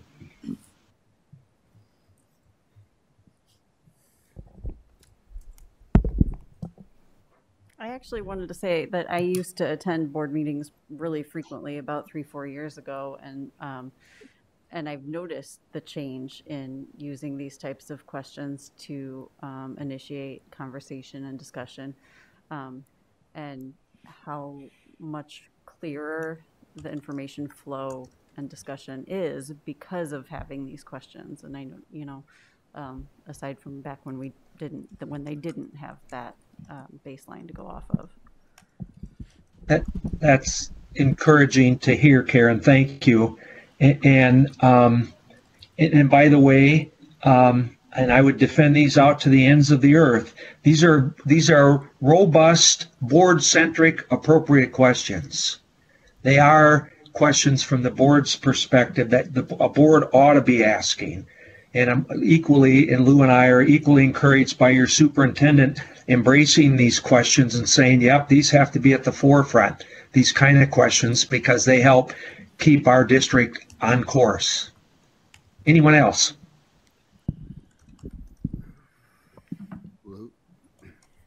Kent? Harry, I think the questions are very good, but it might be helpful if it was streamlined more. Some of these, I think, are a little bit duplication. Yeah. And I think maybe these could be pared down to maybe 4 or 5 questions, monitoring questions. But that makes good sense, Kent. And again, we felt this was a good time tonight, mid-year here, to kind of revisit these. And I love the increasing sophistication that your board team is using in how you approach your work and what's going to make it more streamlined, more effective, more efficient. So one of the things I would propose, Kent, is in Lou's and my monthly debriefs with board leadership and Superintendent Schneckcloth, we can continue that conversation and do some legwork to bring back to the whole board so that you can weigh in and react to the next step to streamline these. Great suggestion. Likewise, if you felt like there was something missing, you could give us that feedback as well. Absolutely. Cool. Okay, if there's no one else, Lou, if there is, they can jump in. If not, let's move on to the last piece or two here and wrap up. I think President Goss is going to jump in. All righty. I think I do agree that they could be combined and drop down a few. I think these help keep us on task, and we're able to get the data we need to make the best decision making. Also, I love the fact that now when we get presentations, we get ahead of time, hey, you're going to get this update. Then this didn't necessarily work out, but here's our game plan to fix it. So they already kind of come with that, because before we would just kind of get stuff and that was it, and we might see it maybe next year or so on and so on. But yeah, and I feel like we always come out of these meetings with homework, Linda. They already gave us a homework assignment for the next meeting. It's good. I can't apologize for that. So good. It's good. It's good stuff. As to think about the conversation tonight and others you have along the way, there's a real strand of being proactive to those, and compare that with what we've heard you reflect with about in years past, what you spent your time at the board table doing. Karen Gordon, your observation that you see these kind of questions and the influence on the board conversation, for a new board member, that's a very astute, and it's a pretty objective view on the transformation or the transition here. Cool. Lou, can I add something, please? Please do. So one of the things that I notice with these questions is if you take a step back and look at how we started using these, all we've showed you as a process, maybe some baseline data, but now we're going to get into the really difficult part, where we're going to start asking, what are the next steps? What will the progress in the future look like? And those are the really tough steps. And that's where we're headed next. When we get our reading scores in February back, when we get our end of the year scores, that's when a wide variety of questions that we'll need to be able to pare down to the important ones. And I will tell you, your leadership team that sits over here, and your principals and your staff that are not in this room, one of the things that lights them up is when they hear, where is it? What essential support is needed from the board superintendent team to help move us forward? When that is heard, that is a resounding show of support. And I get comments about that. Wow, a board member asked, how can we support what you're doing in the classroom or this? And that is really important, paired along with those really difficult questions. What will successful look like, and then how do we support it? And I believe the last time that question was asked, we as a leadership team said, keep bringing data back so we can keep talking about it. Hold us accountable for that. So that's my reflection as I look at these questions. We've looked at initial data that, well, we're going to get some data back that we've actually had students in our rooms full time. And so we're going to start asking some of these really difficult questions. Those are what I see coming in February. Thank you, Lou. Thanks, TJ. And as Harry mentioned before, as you continue to develop that habit of having those difficult conversations where it's safe for people to come and share what's working and what's not working, that's when it's so important for the board superintendent team to be that problem-solving body, so that accountability is not a gotcha, but more problem-solving. We're in this together, and you're doing great, but how can we help? That's so important. Thanks for sharing. Harry, anything else? I would TJ, as you were talking, it made me think just about the concept that it takes a balance between pressure and support, and they both have to be at play. All or mostly heavy pressure and inadequate support is going to be problematic for organizations. All support and happy talk and no pressure isn't going to help the district move forward as it needs. So it's that combination and the interplay between the two. Yeah, thank you. In the last few minutes, we just have a couple more things we want to touch on just in terms of reviewing some foundational elements and then doing some onboarding for Karen G. Let's turn to page 13, which is your policy on chain of command for complaints. I believe we looked through your policies. This is the policy that you have. You don't have any others. And the policy person is shaking her head. Yes, thank you, Allison. This policy for chain of command and complaints, we wanted to touch on that and your protocol number 8, which you referred to earlier, which is follow policy and procedures when interacting with community and staff members regarding concerns, questions, or needs.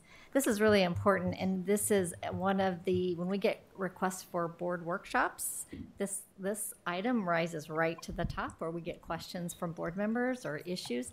This is one, and oftentimes it's because the community doesn't really understand the role of the board. It's a mystery, and so we want to just talk for a minute about your policy and how your policy can help you.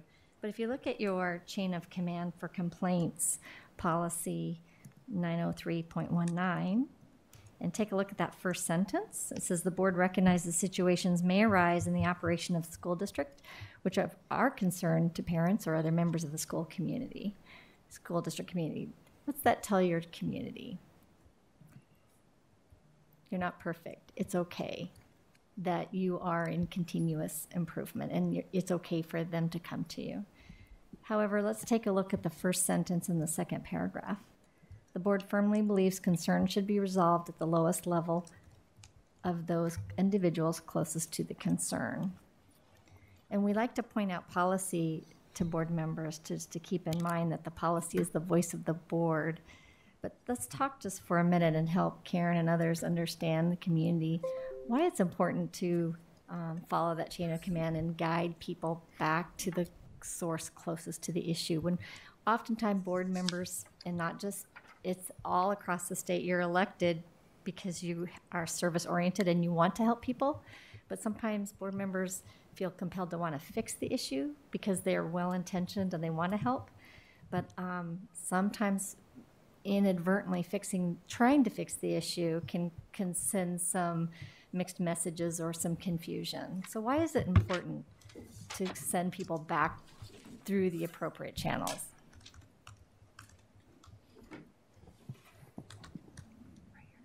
Allison? I think in a lot of situations, the board member doesn't necessarily know the whole story. They're only hearing one side of the story, and so it may not be appropriate for them to respond. Absolutely. You're only hearing one perspective, and the person closest to the source of the issue is going to have a lot more information. Thank you. What else? Why else is that important to make sure you send the person and don't try to resolve it yourself?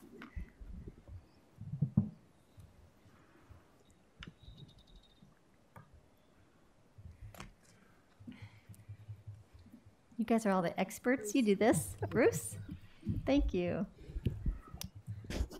I think the other thing is you want to be careful that you're not in a position where you would appear to be undermining the authority of whether it's a teacher, a building principal, a director, or whatever. Absolutely. When I was a teacher, if somebody would not have come to me directly, but instead went to the superintendent or a board member and didn't give me the opportunity, and if that person tried to resolve it, how does that make your staff members feel, right? Any other insights about that? TJ? I've often found that the best people to solve the problem or issue or concern are the people closest to it. And the chain of command is there to ensure that happens. And also the second part is that when you create a conduit to the top, you usurp all of that relationship building that should be taking place. And that's a huge component that's really important to schools, is you can't, not everything is roses and sunshine. And so where relationships are built are in difficult times sometimes. And so from there, you can really learn to understand one another, and that happens at the level closest to it. But that's the reason why there is a chain of command, because if it isn't solved, then you can keep moving up the ladder. Then there's a system and a process in place to continue up.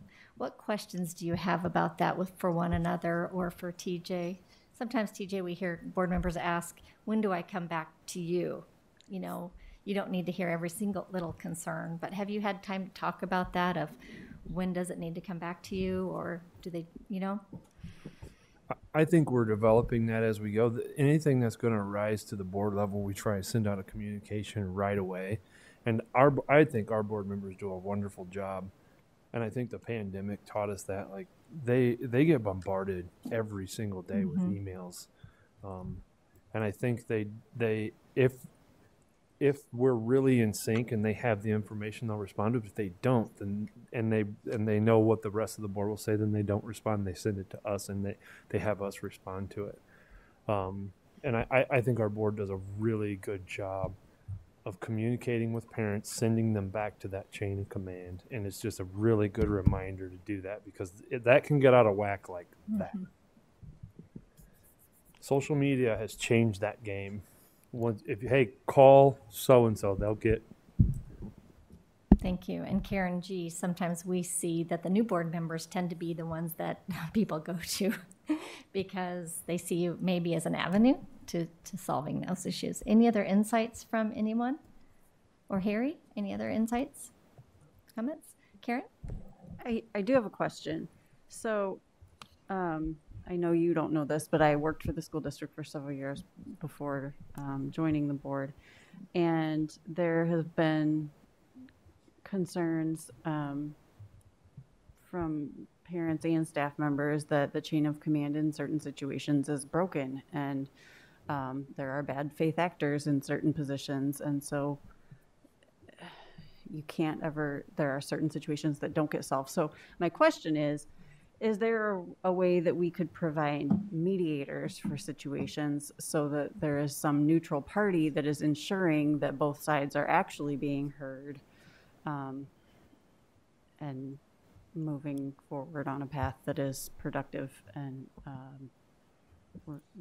gets resolved? So, for example, if there's a parent that's not happy and they're talking with the principal, can I just give that, you mean like that as an example where, I mean, I'm not asking for a certain situation. You're asking if there can be somebody else there to help make sure that the situation gets resolved? Sure. Yeah, whether it's between a parent and a principal, or a staff member and a principal, or a principal and their superior, or, you know, wherever in that chain of command. I think having a neutral party there would give people in the community and the employee pool, like, an assurance that we're really doing the best we can for everyone. How would you like to respond to that, Dan or TJ? I think Dan? I've knocked this one out. I've had this happen a couple times. What I always tell people to do, whoever it is, so say it's a parent with a teacher, to email that teacher with their issue and concern. If that is not addressed, the next email goes, the teacher CC'd the principal. If that still does not get addressed, the teacher, the principal, the ILD, if it's still, which it should never go that far, if it still doesn't get done, the teacher, principal, ILD, superintendent. And then if it still doesn't get done, you email and CC a board member on there, and I bet you get an answer like that. But it should never go to that, because then if you have to go to that next level of command, then they can probably step in and get some mediation and things like that. But that's because most of the time I've been, and we all go out in the community and do things, and people hit you up when you're at the grocery store, the bowling alley, whatever. And then when you ask them, have you done this process? 80% of the time, no, they never have. And the reason I always say do an email, because it's a paper trail. And then if, you know, a phone call is one thing, well, they can deny that you made the phone call or whatever. But you do that email, and then you add those people on there. There's a paper trail to make sure that stuff gets addressed. And usually, I mean, in my line of work, we use the 30, 60, 90 rule. If you don't get some in a certain amount of time, you go to the next, and boom, boom, boom. But that process has worked out pretty well for me, because usually I'll get an email a little bit later on, hey, this stuff got, because sometimes people like to go right to the top right away. And if you didn't, so say it is like a building teacher or para, secretary, whatever, an employee at the building, if the principal wasn't included on that, then all of a sudden it makes it look like they're, like Bruce had said, like they're not doing their job. And then, oh my God, now the board's looking in on me at what's going on here. So, we have a lot of staff that are paid to take care of these things, which we are not. So that's just kind of been the process I've went through. Hopefully that answers a little bit, but that next higher up person should be able to mediate that situation and make sure that gets addressed. Anybody else have any insights to share for Karen's question? Okay, we just have a couple more things that we want to touch on, and then we're going to turn it back over to you so you can finish your business. On page 15, remember we talked about this last summer. This is a good reminder. And this abstention and recusal comes up often with board members. Again, just trying to understand the differences between the two and what are some things to keep in mind. So we're just going to do a quick overview of this and then talk about closed and exempt sessions. Keeping in mind that Harry and I are not attorneys, but we'll do our best to answer any questions that you have. So as far as abstention and recusal, this is an opportunity of when the board member chooses not to vote. Okay, there's a difference between the two. And in the middle under definitions, you can see abstention is when you withhold a vote on a final decision, but you've been part of the discussion. So you've had a discussion, and then before the vote, you choose not to vote, you abstain. A recusal is when you remove yourself from the full discussion and the vote because you've perceived there's a conflict of interest. So you're removing yourself even from the discussion. Those are two important distinctions. Some of the considerations when we looked at what some of the leaders in this field talked about is just be thinking about and realize that your community elected you to serve in the best interests of the district. And that comes with the duty of voting. So you really want to be thinking about if you're going to abstain or recuse yourself of the message that's sending to the community. Now, if you have a clear conflict of interest and you perceive that and you remove yourself from the discussion and the vote, you tell why, that's one thing. If you abstain because it's a difficult conversation and difficult vote, that's a whole nother issue. And it's just something to be thinking about, that you just want to be cautious about when you are facing the time to vote. Harry, is there any other insights you want to share on that? Remember, Lou, as you and I talked with Siobhan, our legal director, her comment was that hopefully both abstaining and recusing oneself are really rare. And of the two, I think her comment was probably abstaining on occasion is probably used a little more frequently than she'd like to see or hoped would happen. So now's a good time, not in the heat of the moment, to just put that out in front of folks as a reminder, gentle reminder. Any questions or thoughts about that? Okay, closed session versus exempt meetings. Did you want to go ahead and just touch on this? Should we just touch real quick, Dan? Okay. Again, not an attorney. I'm going to do a high-level overview. This is a document on our website that we share with districts. It's great it helps distinguish the differences between closed session and exempt meeting, and I'm just going to do a quick overview. So closed session and exempt meetings have some commonalities, but they also have some differences. A commonality is there are meetings that take place outside of the public view. Both are outside of the public view. A difference is closed session is subject to the open meetings law, and it has to take place during an open meeting. Exempt meetings are not subject to the open meetings law, and they should not take place in association with a meeting. Okay? So closed session, you have to give your public notice that you're going to go into closed session. You have to select one of the reasons for going into closed session that's prescribed by law, and those are written down there below. You're probably familiar with the 5 that are most likely selected. You have to give public notice. You have to vote to go into closed session. The majority of the members, or all members present, have to vote. You have to state the purpose for going in, keep minutes, do the recording. You know those rules, okay? Closed session, specific to the open meetings law. Exempt meetings are not subject to the open meetings law. You don't have to give public notice. You don't have to publish the minutes. However, be thinking about, and there are exemptions as to why you can meet. One is oftentimes if you're going to go into negotiations, it's okay for the board to meet and have that negotiation strategy meeting. If you have a private hearing related to a termination, I asked the question today, why would that be exempt? And Siobhan said, probably because it protects the privacy of the person, because it's in smaller communities, you're not having to give public notice, okay? So there's some specific reasons for exemptions. Something to be thoughtful of, though, even though you don't have to give notice that you're having an exempt session or that you're meeting, you want to be thinking about the message to the community or the perception if you don't tell that you're meeting.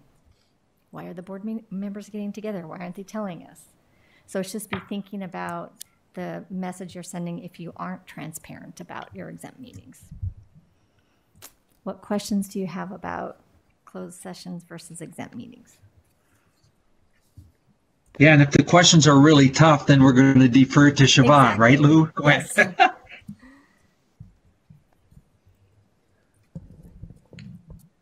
Not a question, but to all the board members, if you want to have like a deeper conversation on this, we can reach out to Siobhan and Wendy Meyer, our attorney. Or actually, I think Siobhan could probably answer all the questions, and we can go into that. If any of you would like that, just let us know, and we can bring that up on our next debrief meeting, and we can set something up and have Siobhan kind of spend some time and go on everything if anybody has any questions. So. In addition to any other legal kinds of questions, parliamentary procedure, anything like that, she can zoom right in and help you out.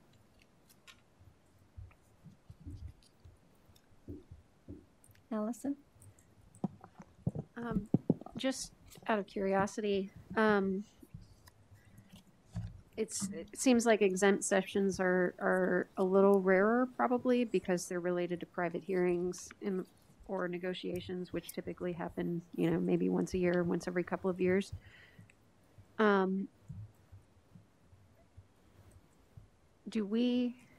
guess, are there too many closed sessions? Is there because these are very specific reasons why we might have a closed session, right? So, are you asking, is there ever too many? Is that something that people worry about? I think it depends on the situation. Go ahead, TJ. What are you going to say? So part of the reasons why we wanted to ensure that we are reviewing this with our board again is some of the recommendations that have been made to us from previous citations that we've had or previous suggestions that we have. So we wanted to make sure that we were reviewing this.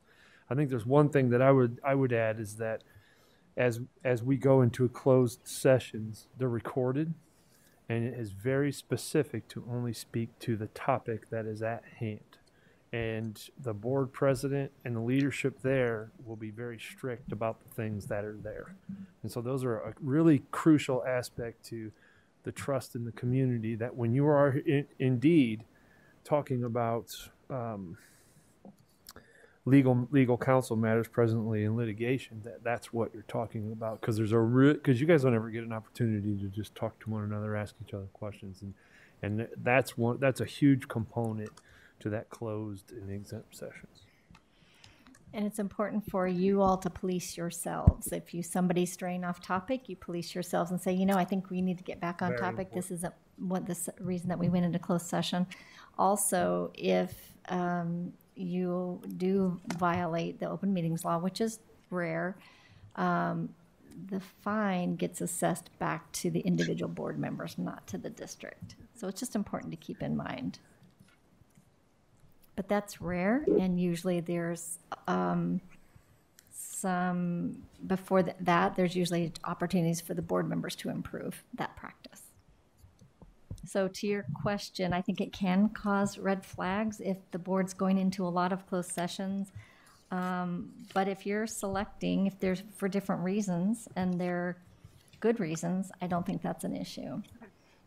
Harry, any other thoughts about that? Yeah, I was just going to say, many boards and superintendents, and by law, the superintendent gets to decide the format he or she would want.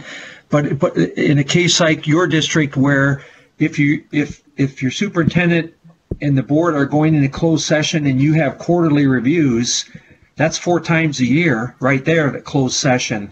And then you sprinkle in a couple of hearings, and there might be another closed session around consideration of purchasing, selling property, which is one of those clauses that lets you go in.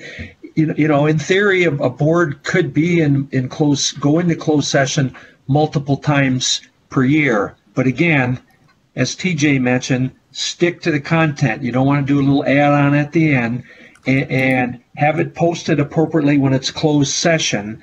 And that gives your public notice that the board isn't just willy-nilly meeting every other week in closed session because they want to talk about stuff they don't want the public to hear. Those reasons are very narrow and specific. And as long as you're adhering to those and asking yourself, how does this look to our community? You know, are these the frequency? I think you'll be fine. I know you will be. Well, thank you, everyone. This is what we had to cover and work with you tonight. Does anybody else have any other questions or insights they want to share? TJ? Well, I just wanted to say thank you. This is so helpful. I know it takes a lot of time, and I know especially a lot of your time to come and visit us on the eastern side of the state. But it is so valuable for us. You know, go slow to go fast. And this is really valuable for us. And I want to say, what an excellent example of being a good human. I mean, Harry wants to see something through. He's retired. He's volunteering his time, but that's what being a good human's all about. And Harry, we really appreciate you sticking with us. I just picture him out on in Oregon on some coastal beach somewhere behind that black drop. There's actually a craggy beach. So thank you guys so much for being here. It means a lot to us. Thank you. And by the way, it's below 0 in Minnesota, so I'm not out on the beach somewhere. Thank you to you all and for your commitment to continued learning. Thank you. Harry, I just want to say the Packers won. They did. We're encouraged by your work as a board superintendent team, and that's a driving piece for us. And so thanks. I'm going to just stay and write some notes. We'll collect them and get them to you.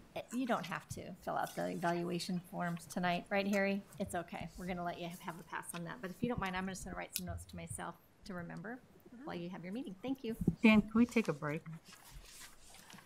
Like 5 minutes? Yeah. We're going to take a break. We are going to take a 5-minute recess. Yeah. All right, we're back. Everyone's here, yes. We will now move on to the data review of the science. I will turn it over to the superintendent. Yes, tonight we have Lisa Stevenson online with us tonight. She is joining us virtually, and we'll jump in anytime necessary. Lisa, can you still hear us?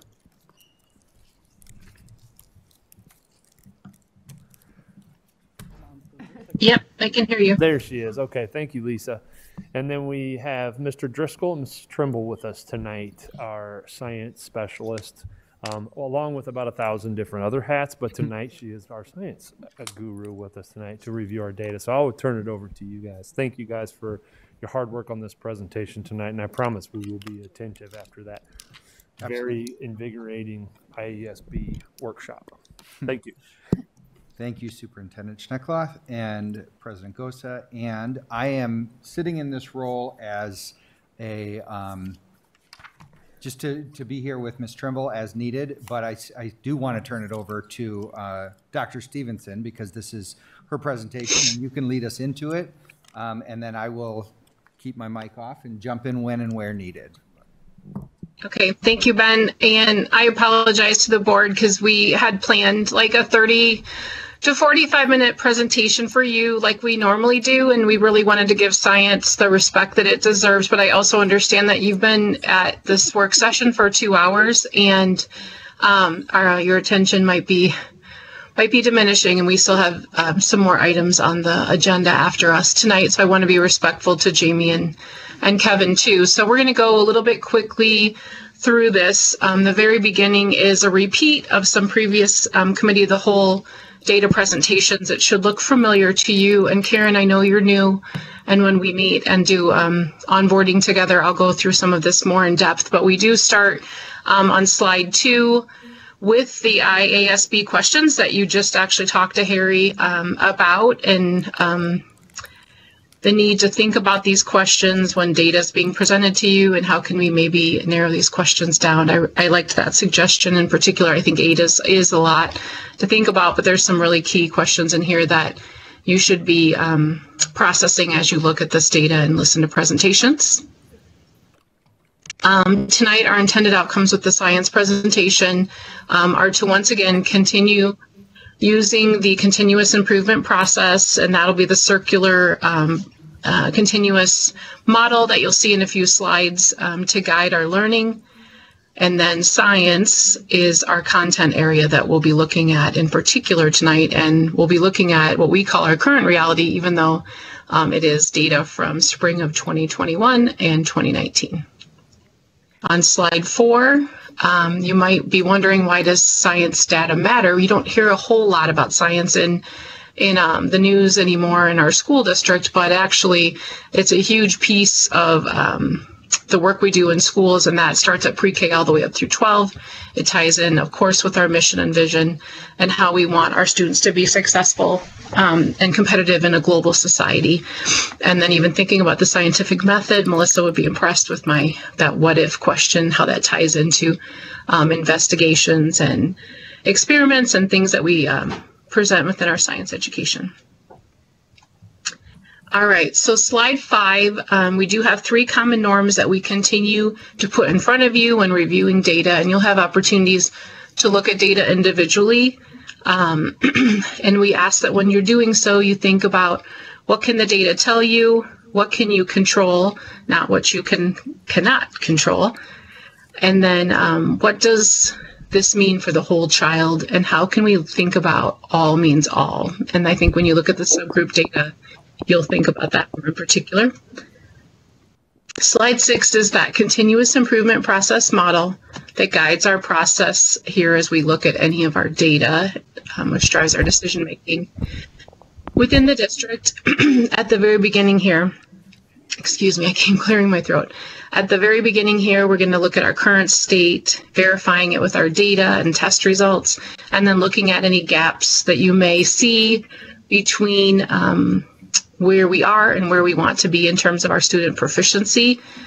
And that is a course across grade levels, but then also across subgroups within our own district. And then slide 7 here, I'm going to go ahead and turn over. This is kind of the meat of the presentation, getting into the nitty gritty of science, which is Melissa's lane for sure. She knows this at a much deeper level than I do. Thank you, Dr. Stevenson.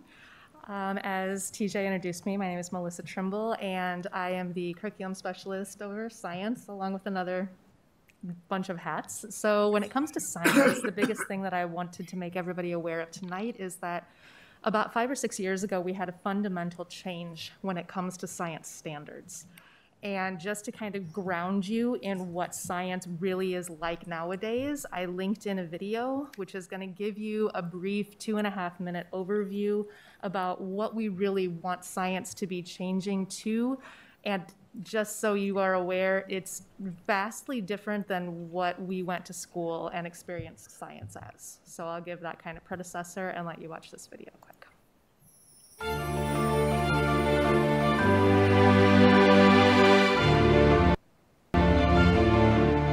The world is moving so fast. I know. I hope that these kids are prepared for what's ahead of them.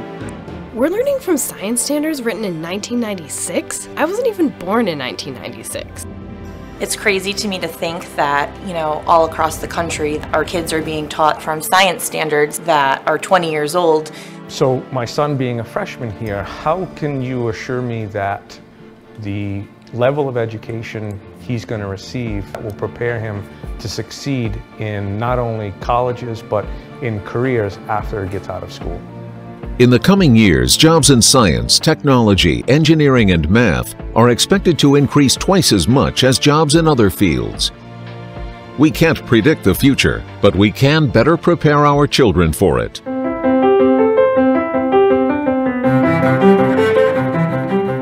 Basically, the way science is being taught now, it's a lot more applicable into the real world, and we're able to take the skills that we're learning and bring them further than just high school or middle school. So I was asking Taylor about, things she was doing in school, and she was so excited because she said, we're learning how to be engineers, Mom. Now we're doing the Next Generation Science Standards, or the NGSS, and basically what happens is it takes what we were learning like from books before. It wasn't doing as much like hands-on, and now they're becoming their own scientists, they're becoming engineers. They get so excited about saying, okay, today we're going to be an engineer, and they know the engineering process, they know what they're going to do first and how to solve the problems.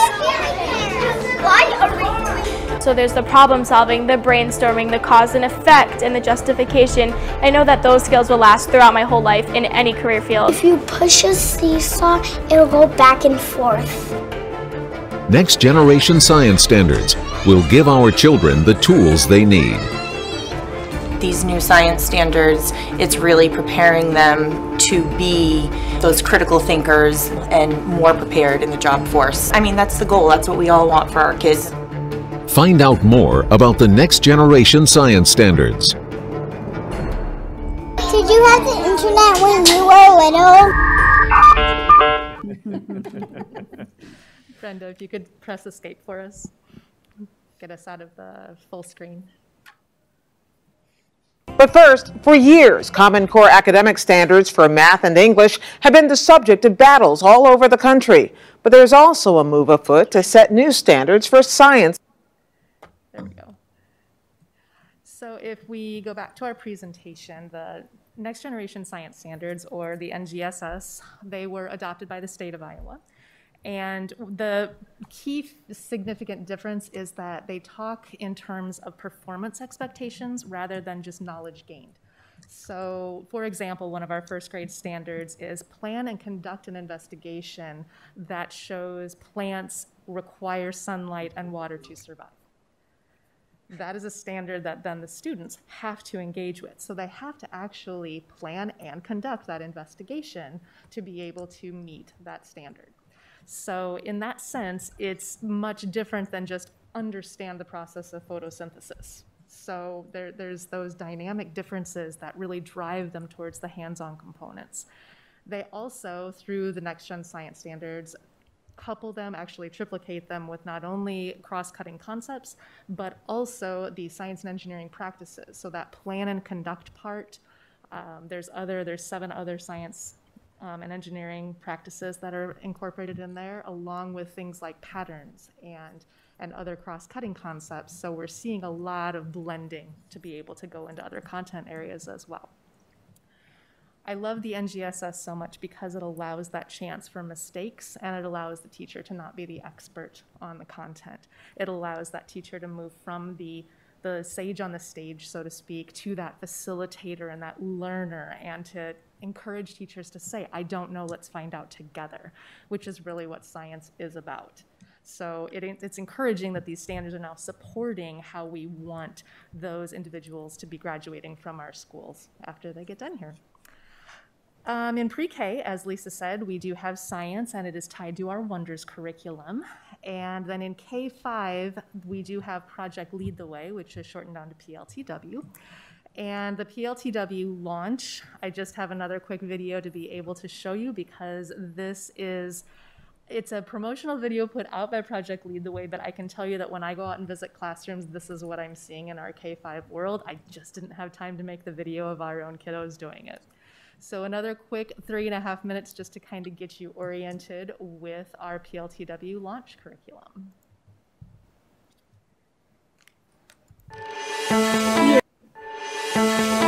But would it block? Because it needs to turn maybe it goes like this from far away. Maybe. Oh, might be a lever.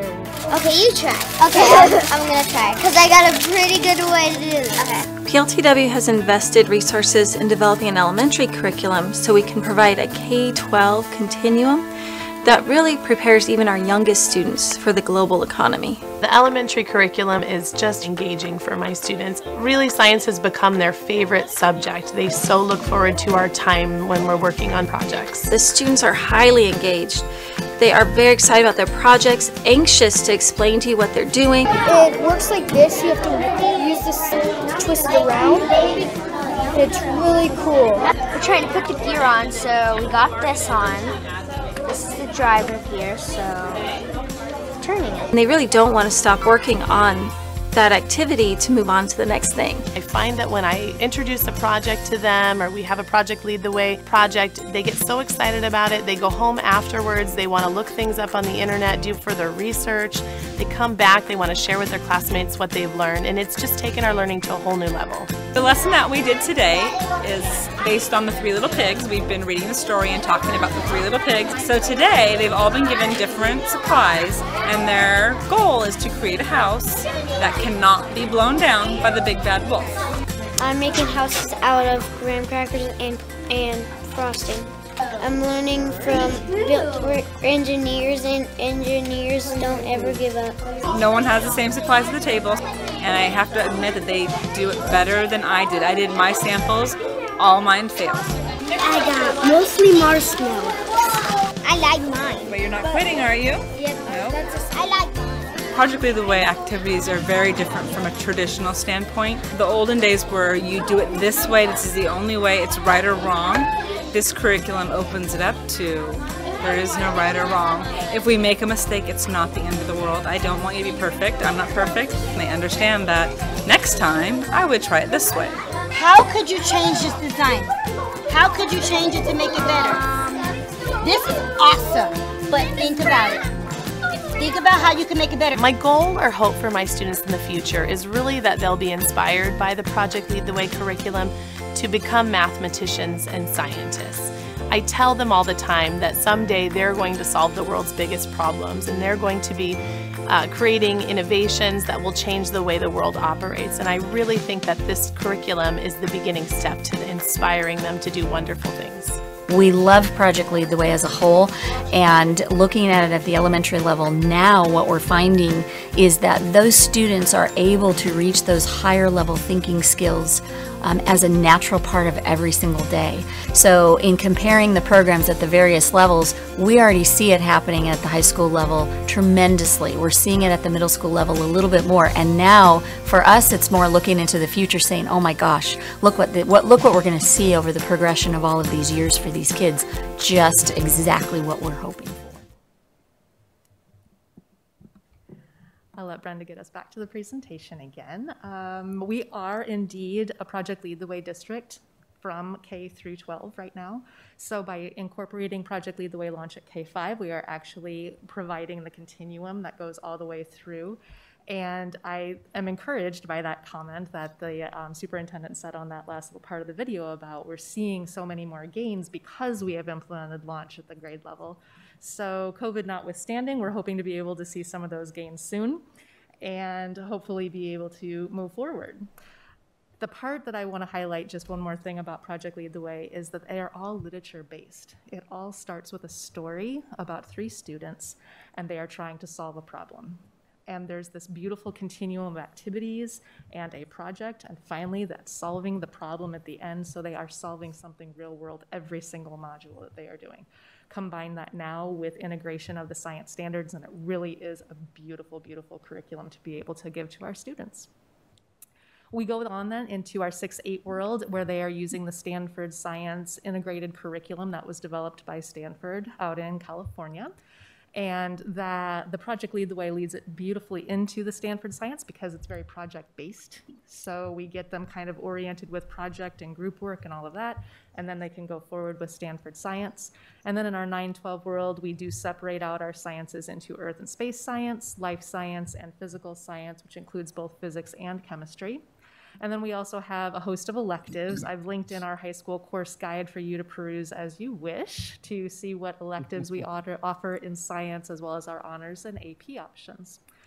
Priority reporting standards are identified for every grade level. I've linked in 2 files there for you to click on later for the K-6 world as well as the 7-12 world. And then if we go on to our next slide, number 8, just kind of some overviews of instructions. I've created a file so that you can see the pacing and minutes of instruction that science gets either daily or throughout the year, depending on grade level. And then just to note that we do have a very hands-on focus at all levels, whether it be PLTW through our STEM courses with computer science, which does include things like AP sciences with biology, chemistry, physics 1 and 2, dual credit science in environmental science and human biology, and like I said, the projects Lead the Way science pathway, which does do biomedical science, which includes our component that does involve the CNA licensure for our students if they complete that pathway. As far as assessment goes, we do have science reported on the report cards. Everything is standards-based. We offer both formative and summative assessments used throughout the activities, and ISASP is a reported for science and is also a component of the ACT test. Lisa, I think I'm gonna, nope, I got a couple more slides. If you look at the handouts that you should find nearby, there are a couple of bar graphs that just show our district ISASP science proficiency by grade level. The top set of graphs are for the 18-19 school year, and the bottom 3 bars of the graphs are for the 20-21 school year.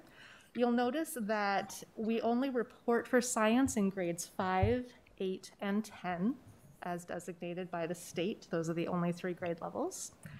So the proficiencies, obviously, the red are not yet proficient, and then the green is proficient, the blue bars being advanced. Give you kind of a minute to digest that data.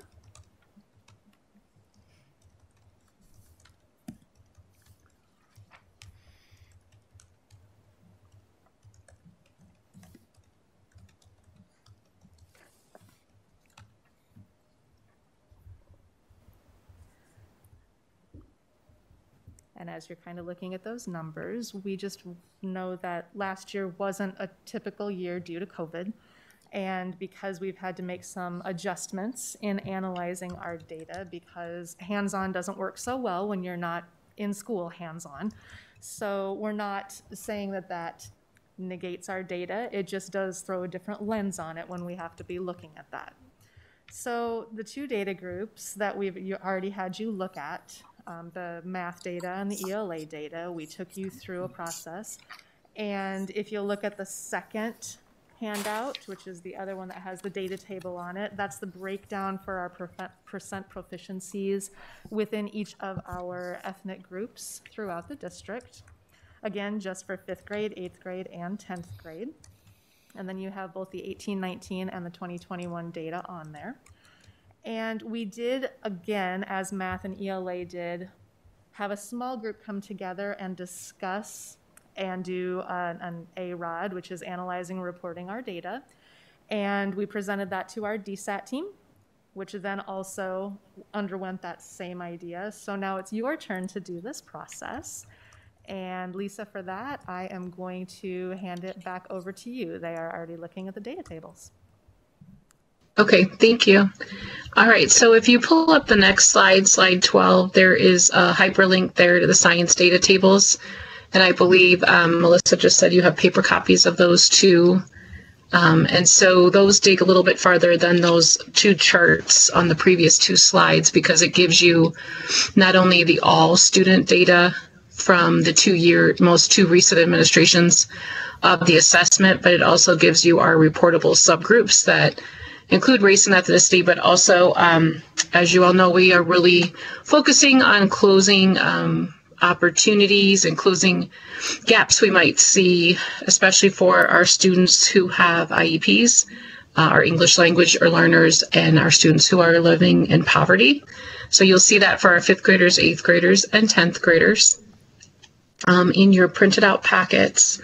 And then if you move on to slide 13, this process should be pretty familiar to you. You've done it now a few times with ELA and math. But we're going to give you, I know Harry and Luann did some partner processing, but because we just have such a small data set for you to look at this time, we're going to ask that you just do some individual data processing. So looking at that ISAS data table, we want you to think about these 2 questions. We call them notice and wonder. What do you notice when you look at the data? What do you wonder? And be prepared to share out a notice and wonder. And if you'd like, you can also refer back to those IASB questions that were back on slide 2. If you have other things you're wondering about or questions that you might want to bring to our attention.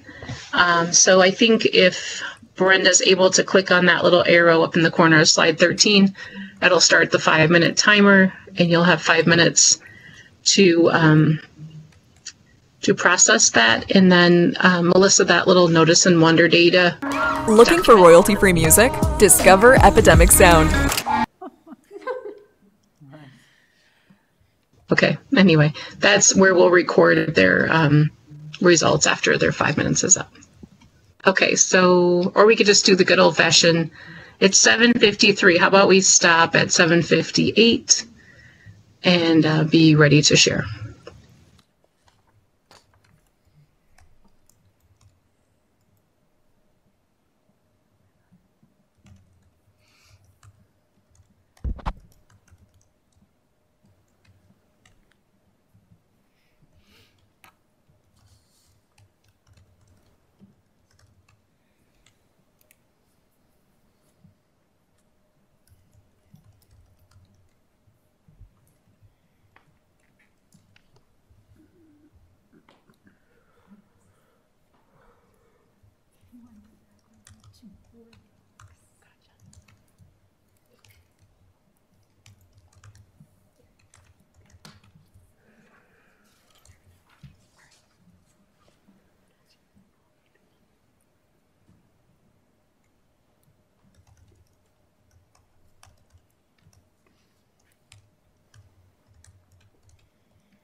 It's going to be a 30-second warning.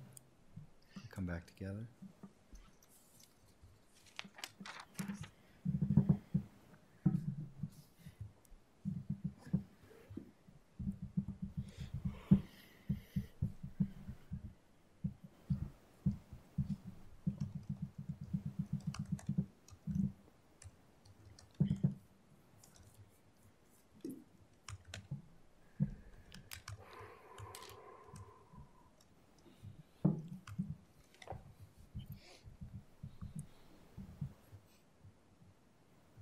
All right. So we're going to, one of our culturally and linguistic responsive protocols is a whip around, and that's where we go around quickly around the room, and we allow everyone an opportunity to share. We'll go with our notices first. It is okay to pass. We're not putting anyone on the spot to make them feel uncomfortable. Dr. Stevenson is still with us. She's listening, and she and Ms. Trimble will go ahead and capture your reflections. This is not just an exercise just for the sake of doing it. We really do want your feedback, what you do notice and wonder, and we review all these just like we do with any of our stakeholders. So, Dr. Beck, would you like to get this started? What do you notice? Sure. So because 8th grade and 10th grade, you can actually compare cohorts because there's a skip year in terms of data collection. I did notice that this same group in 10th grade increased proficiency in pretty much every demographic group. Great. Thank you. Director Postian?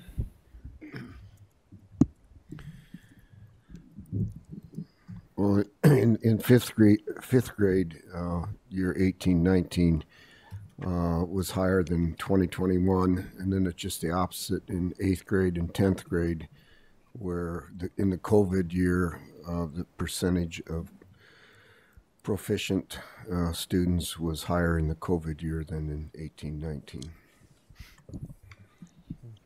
Thank you. Director Gordon? For 10th grade, I noticed that just the IEP, students on IEPs and who are English language learners, those were the only percentages that dropped in proficiency. I just wondered if are the standards the same for students on IEPs as they are for general ed students? Okay, thank you. We're going to skip Superintendent Schneckloth and go to President Gosa. My initial is, what were we doing in 8th grade for the 2021 year? Because the numbers are so much higher than 8th grade the previous year. But then it kind of sucks that it goes from 5th to 8th to 10th. If there was an extra year on them, then you could actually track the kids and see where they were at and if they got better as they progressed. That's just initially what I thought.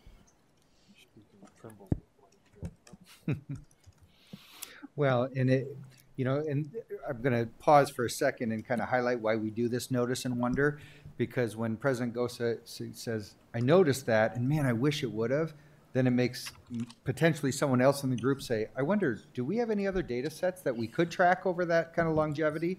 And so, again, this exercise, it causes other people to think, and this is why we do this. So, Vice President Hayes, if you'd like to, anything you noticed? I noticed that as well, but another thing that I noticed here is, as in the chart with the other categorical subgroups on here, it's like all of the white students are light years ahead of all the others. And that would also lead me to a wonder. Why? Thank you. Director Potts. I don't think I've noticed anything that everybody else hasn't noticed. So I would ask this. Does our percent proficient on report cards reflect or mirror our percent proficient on these charts? I assume not. I assume the report card proficiencies are much higher. So then I would ask the question, are we assessing proficiency the same way that the state assessment is assessing proficiency? That's a lot of assessment. I gotcha. Thank you for that. Director Klein-Jerome? I noticed that 8th and 10th grade scores are mostly higher than elementary in all areas. And so my question is, are we giving enough time to elementary students with science, or are we so focused on reading and math that it's getting slighted? K4, I notice, gets 45 minutes 4 days a week and 30 minutes one day, and only for 4 weeks a quarter. Having been in that age level, I also know if push comes to shove, my science is going to the wayside. And then in 5th and 6th, it becomes daily. So I'm not sure they're getting, 4 weeks is not a lot of time. All right. So in just a minute, we're going to loop back around and see if there's any other wonders. But first, I'm going to open it up to Dr. Stevenson from the Voice in the Ceiling, and to anyone else. If you had a notice that you guys are getting really good at playing along and just moving through this, I think we've done it enough times. But if there's anything else you noticed that you wanted to surface, this would be the time. And then we're going to loop around because I don't want Director Potts or Director Klein-Jerome to have to go last again and not have your own opportunity. So anyone? Dr. Stevenson, do you have anything to add before we continue? Not necessarily, just I appreciate the seriousness that you all take with this, and I find it interesting as an educator to hear, even though this is like the third time I've done this with different groups, the takeaways are similar, and yet there are some unique points. Director Potts' wonder is sticking with me. I'll probably dream about it tonight and wonder about it. So with that being said, let's go ahead on to slide 15. What I did want to share with you as we wrap up here, thinking about continuous improvement now that we've noted what our current state is, and so what should our prioritized actions be? What should we do next in science? Because we know that our current state is not our desired state in terms of our levels of proficiency for students at 5th, 8th, or 10th grade. And so if you see there are 5 items. And so after the 2 groups that Mrs. Trimble talked about, who've already reviewed this data, went through a similar process with you, they came up with a whole big list of items, and then we narrowed them down and worked through them and prioritized them. And these were the 5 kind of big ticket items that we thought would help us make the biggest gains in science. So I'm going to give you a second to read those. Before we do, Dr. Stevenson, I'm sorry, I probably jumped the gun a little bit. We do want to give our board an opportunity to check in on what they might wonder, because we did notice, and a couple of us, a couple people mentioned a wonder, but with your permission, we're going to loop back around one more time and see if there's any wonders they want to add. Okay. My apologies. I heard some wonders, and so I thought we had, okay. All right. Yep. Okay, so we'll your eyes in the room. We'll keep moving on and go to wonders. Director Klein-Jerome? I wonder if teaching, there's no right or wrong answer, how does that translate to taking a standardized test? Because there's a right answer there. It's not, a no right or wrong. And I also wonder how well our curriculum is aligned to the state test. Or are we covering the information we should by the time they take that test? That's a big question. Thank you. Director Potts? I'm only good for about 1 wonder a day. All right. We'll keep moving. Vice President Hayes. I wonder if in the 8th grade, the ELL with the 0%, is there a different way that we could have presented this, or how could we assisted them differently to change that? President Gosa?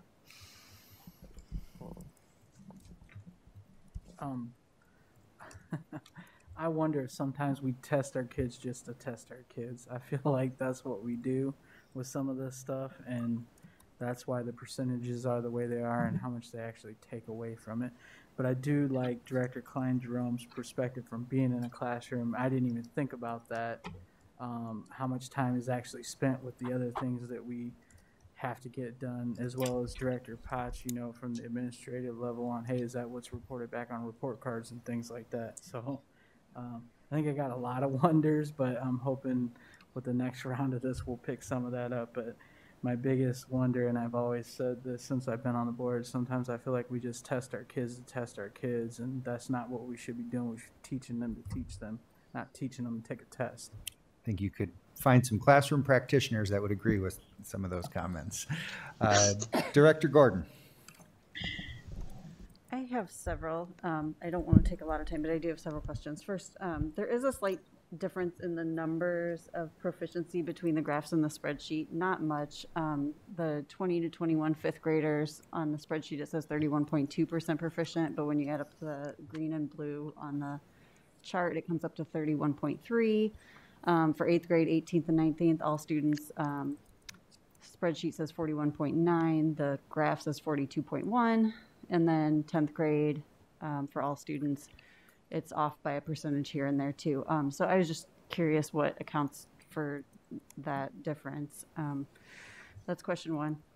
Question two, how long have we been using the NGSS and the PLTW in Davenport?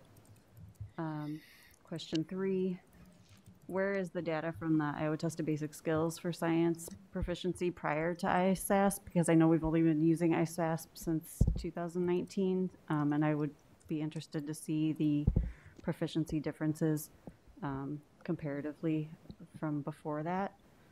And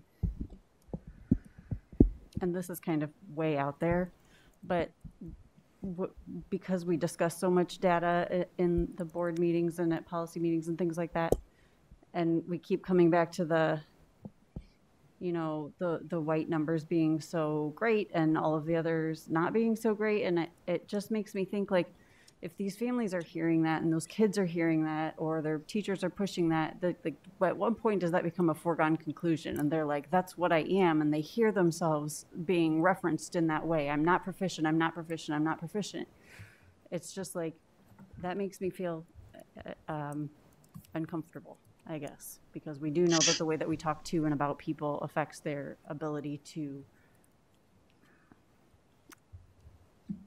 give more of themselves, I guess. So those are my questions. So some of those wonders, I think, are ones that Melissa can capture, but you did ask a specific question about how long we've been using the NGSS standards. Can you respond to that or not? The NGSS was adopted by Iowa in 2016, to the best of my recollection. That is when we started implementing the NGSS. We fully implemented, finally, the PLTW launch last year during our COVID year. Was the first year where they had PLTW the whole way through. And that was on schedule. They gave us years to be able to adapt to the NGSS so that we could roll that up. So we did so within the K-5 world, the 6-8 world, and then the 9-12 world, as the bands in NGSS indicate. So against my nature, I'm just thanking people for their responses, because I could comment on all of them, and none of it is helpful in this moment. So I'm just going to let us capture it, and then as a team, we'll process your responses. So I'm going to keep moving. Director Postian, any wonders? Well, just a question, that same thing that Karen asked, is just any other data besides this what we have right here. And then the other question would be is, you know, where should we be at proficiency? I mean, if you look at the highest one on here for a particular year, I see 59%. Well, to me, 59% of the students of that particular group is proficient. To me, that's not good at all. So I don't know where we should be, but when you look at these proficiencies, I don't know, it sucks. So. Director Beck. I mean, I've heard a lot of really good wonders, and my sort of, I don't want to repeat everybody, but growing out of what Director Klein-Jerome said with the amount of time students are spending, based on what we saw on that Project Lead the Way video, the students aren't necessarily doing science. They don't know. I mean, it seems like a curriculum that incorporates science into other things, the one with the three little pigs and things like that. And so I wonder if science has to be shoved aside or put to the side when it can be integrated into our other curricula, right? We can still meet the standards. Double dip, I guess, would be a good way to describe it. And knowing that elementary age kids are so curious about the world and so inquisitive, and they're scientists by nature. And it's usually, I think Carl Sagan's quote, we're all born scientists until it's beaten out of us when we get older or something like that. I mean, I'm terribly paraphrasing, but you get the idea, right? And so why are we not capitalizing on that innate curiosity that those kids have? Because if they're curious and they can explore in those earlier grades, it's going to translate to those critical thinking skills later on. And it may not make a difference in these numbers necessarily, because as Director Potts said, maybe we're not testing the right things, but they should all be curious and encouraged to be curious. Thank you all.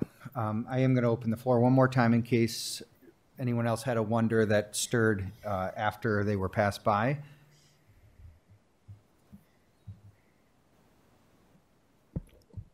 President Gosa. I'm going to follow up kind of what Director Gordon has said.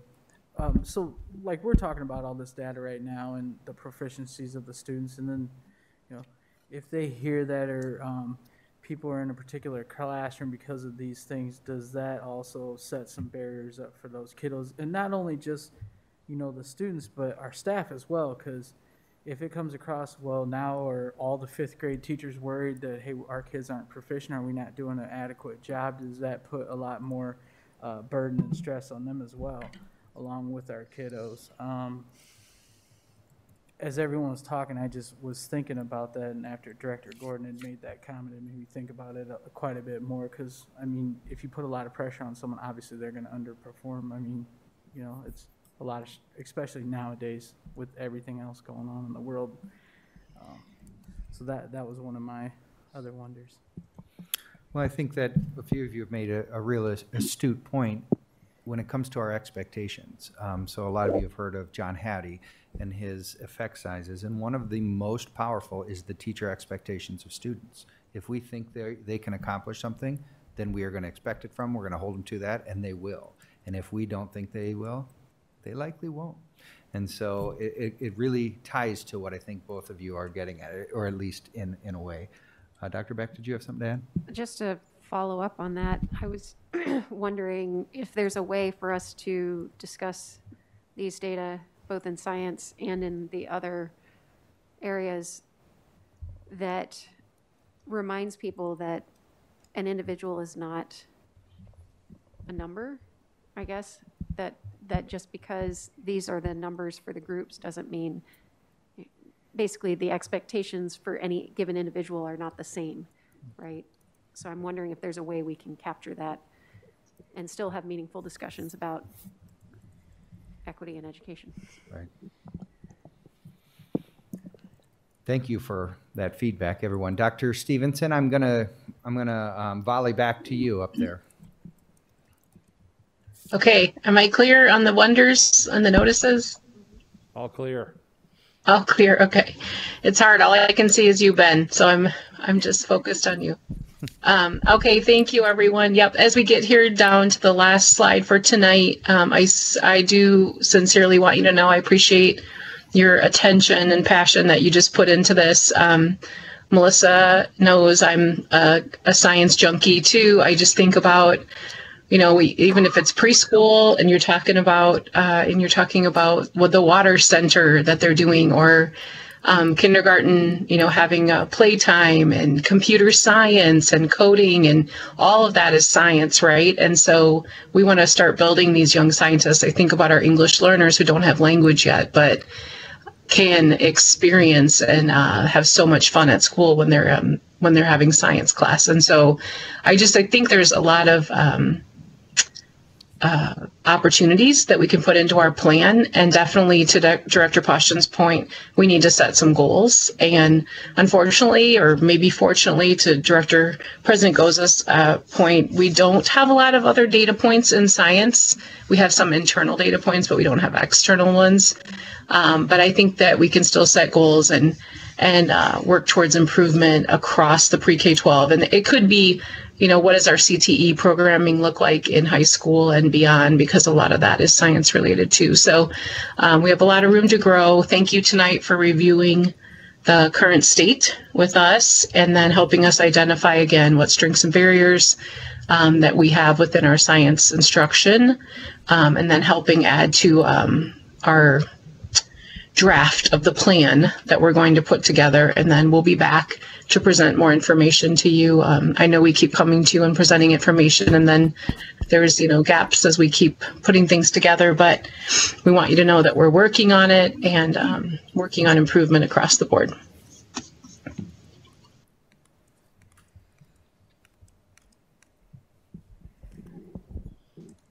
Well, first of all, thank you so much for putting that together. I think it's a snapshot of what the last 2 years looks like for a science learner online or 50% in person. When you look back at what those years look like, implementing a brand new curriculum, I too, like you, Melissa, I'm very optimistic about what our future holds. And there's some excellent wonders in there as well, because I have the fear that you do too, Director Klein-Jerome. With all of the pressure on our teachers, and you look at that word in one of the slide 15, teach with fidelity. You hear those things over and over. There's a lot of pressure on our teachers, and so how we move forward strategically is very important, because all of these components are very important to our students as we move forward. So thank you guys so much for that. Dr. Stevenson, thank you so much for participating online from above. I'm glad that Ben was able to shepherd you through, as he's the only one that you can see. So thank you so much for leading that effort. Thank you guys very much. Our next presentation, we would like to review with you our SBRC non-categorical balances and our presentation that we are going to share with the SBRC on January 25th, Kevin? Yes. January 25th. And the reasons for it. Could I just ask a question about that? Okay, so we look at reading scores, we look at math scores, we look at only 3 grade levels of science. And again, this is coming from the state. I don't get why we only look at 3. We don't even look at social studies at all. And we used to on ITBS, they took it. We only focus on 3 things. Is that all we're supposed to be focusing on in teaching? I think that's wrong. Why are we not looking at everything that we're...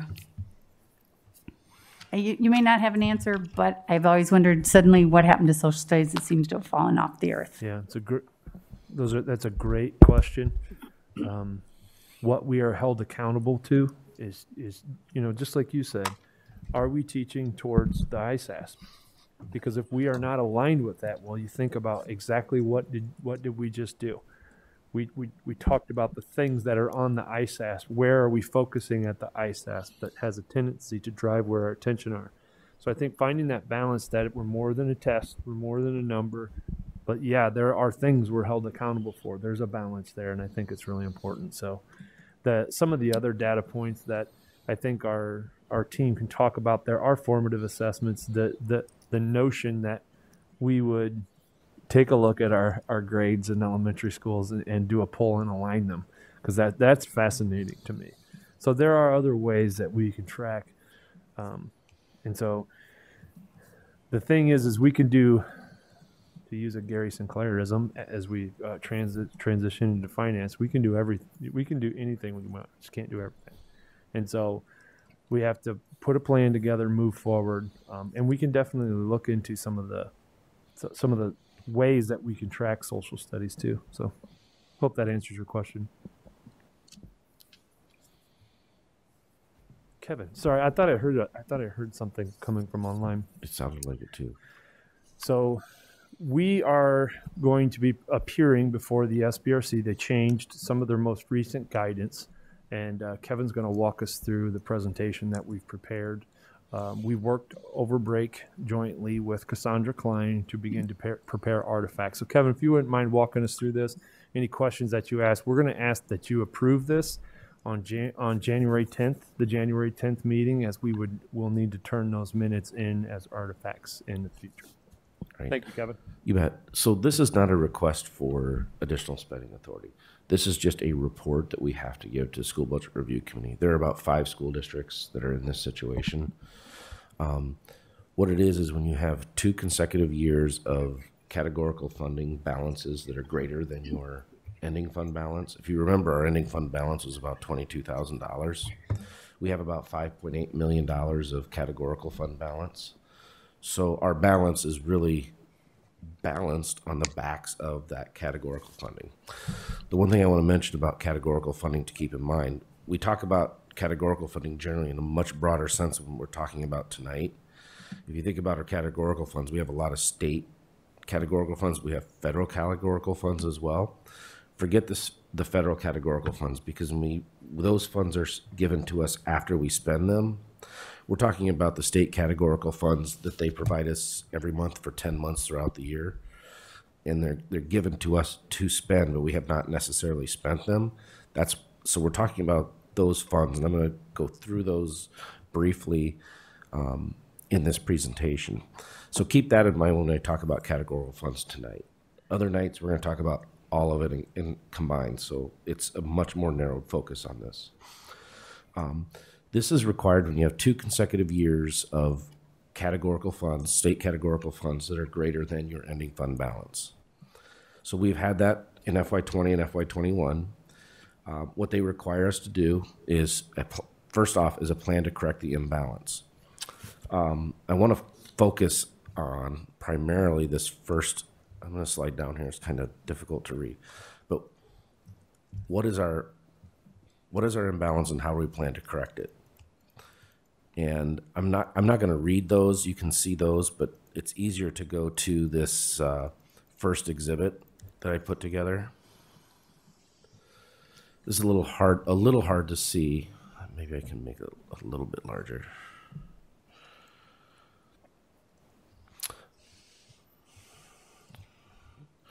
So these are the categories that we have an ending fund balance in. The first 2 are professional development and our teacher leadership state. If you remember, one of the reasons that we have a $1.524 million balance is because when we came into FY20, we stopped spending. You also had COVID, so you could not do very much professional development for teachers when everyone was not on site. So those are 2 things that happened for the professional development. We put a plan together this year, and Lisa was just online. She and I worked together on this with the PD committee, is that $1.5 million carry forward plus the new year allocation. We are going to, they're planning how they're going to spend that as much as they can. And any balance that we have left at the end of March we will be asking to flex these dollars. I'll explain what flex dollars are because there's a few of these, and I'll talk about these as a group. The teacher leadership state dollars, and working with one of our budget specialists, we are working on spending that down by a little over $600,000, between $600,000 and $700,000 a year on non-recurring items. I cannot remember what the items are off the top of my head, but this is before break. But we are starting to bleed that down. The homeschool assistance program, we are going to do the same thing as we are for professional development. Any remaining balance this year, we are going to flex as well. Teacher salary supplement, one of the items, and I mentioned it in here in some of the supplemental data, we had a history of taking teacher salary supplement and charging it to a different account number than this account number that says 3204 and doing journal entries. We are making a change between HR and finance. We are making a change where all these dollars are being spent directly out of that account each month so we can track it much better. So we'll have a much better position when we spend that out in April. Go ahead. No, when I just finished your. Okay, yeah, I just want to make sure that you know that we're going to spend that teacher salary supplement down a lot more in April. This is also during a time when we were declining with our number of staff, when we had a mid-year early retirement So this happened for this fiscal year. We did not anticipate having as many early retirements. So when we were spending that down in April with that extra check, we did not go far enough, but we will be much closer and much more pinpoint accurate at the end of this year. So I think you see a theme, and this is something that we've learned this year. So I think a question that I'd be asking as a board member is why? Why did we do this? Well, as you can see, it's very clear now. When you put it up in the pattern that we now do as a district, you can see the 3 years in a row. If the district would have had the 3 years of data in a row, they would have asked us why, and we would have made a different decision. So the reason why we are appearing before the SBRC is when we peel back the onion and start putting data into those spots, we are noticing where we need to make changes, where we need to do things differently. I think as you are looking at this, I would like you to remember that the propping up of our budget utilizing these funds, we can't take them all down at once. So we have to do that responsibly, because if we know that, that can be very harmful to students. We have to do this with intentionality, but also respectful of those dollars. An example of that, professional development, everything that we're doing is connected to our plan. And so the teachers learning that we will be spending now will be there. And then we're going to flex up a respectable amount. But over the course of the next couple of years, without doing harm to students, we're going to balance those out. And that's what we are going to say when we go to the SBRC. Sorry, Kevin, that was a good spot right there to show that we discovered this as we started putting things into that repetitive form. So thank you, Kevin. Oh, Dr. Beck. Quick question. Sorry, this may sound like I missed a whole bunch, but I didn't. I just want to make sure that I understand this properly. The reason this is an issue is because basically we've been collecting money that's targeted for specific purposes and we haven't spent it all. Correct. And the state wants to make sure we spend it all and we're not hoarding money for certain that's targeted for specific purposes. They want us to make us so that our ending balance isn't less than what these totals were. They wouldn't necessarily be as concerned about these totals if we had a $6 million ending fund balance, unspent balance. We wouldn't be asked to come before them. So the problem is then we're spending other monies where we should be spending this money, potentially. Potentially, but you have to spend the money in these categories. So right. Yes and no. They're basically saying, make sure you're spending all of this money on the stuff that it should be spent on and see if that helps. Yes. Okay. Thank you. For clarification, the state told us not to spend this money, correct? The Department of Ed, I just want to make sure everyone understands that, because right now it looks like we didn't spend it, but that's what we were told. So I just want to make sure. The SBRC is saying, take a look. I mean, just generally speaking, the reason districts go forward for this issue is they're saying, make sure that all the money that you're spending in these categories is coming from these categories, correct? Correct. Okay.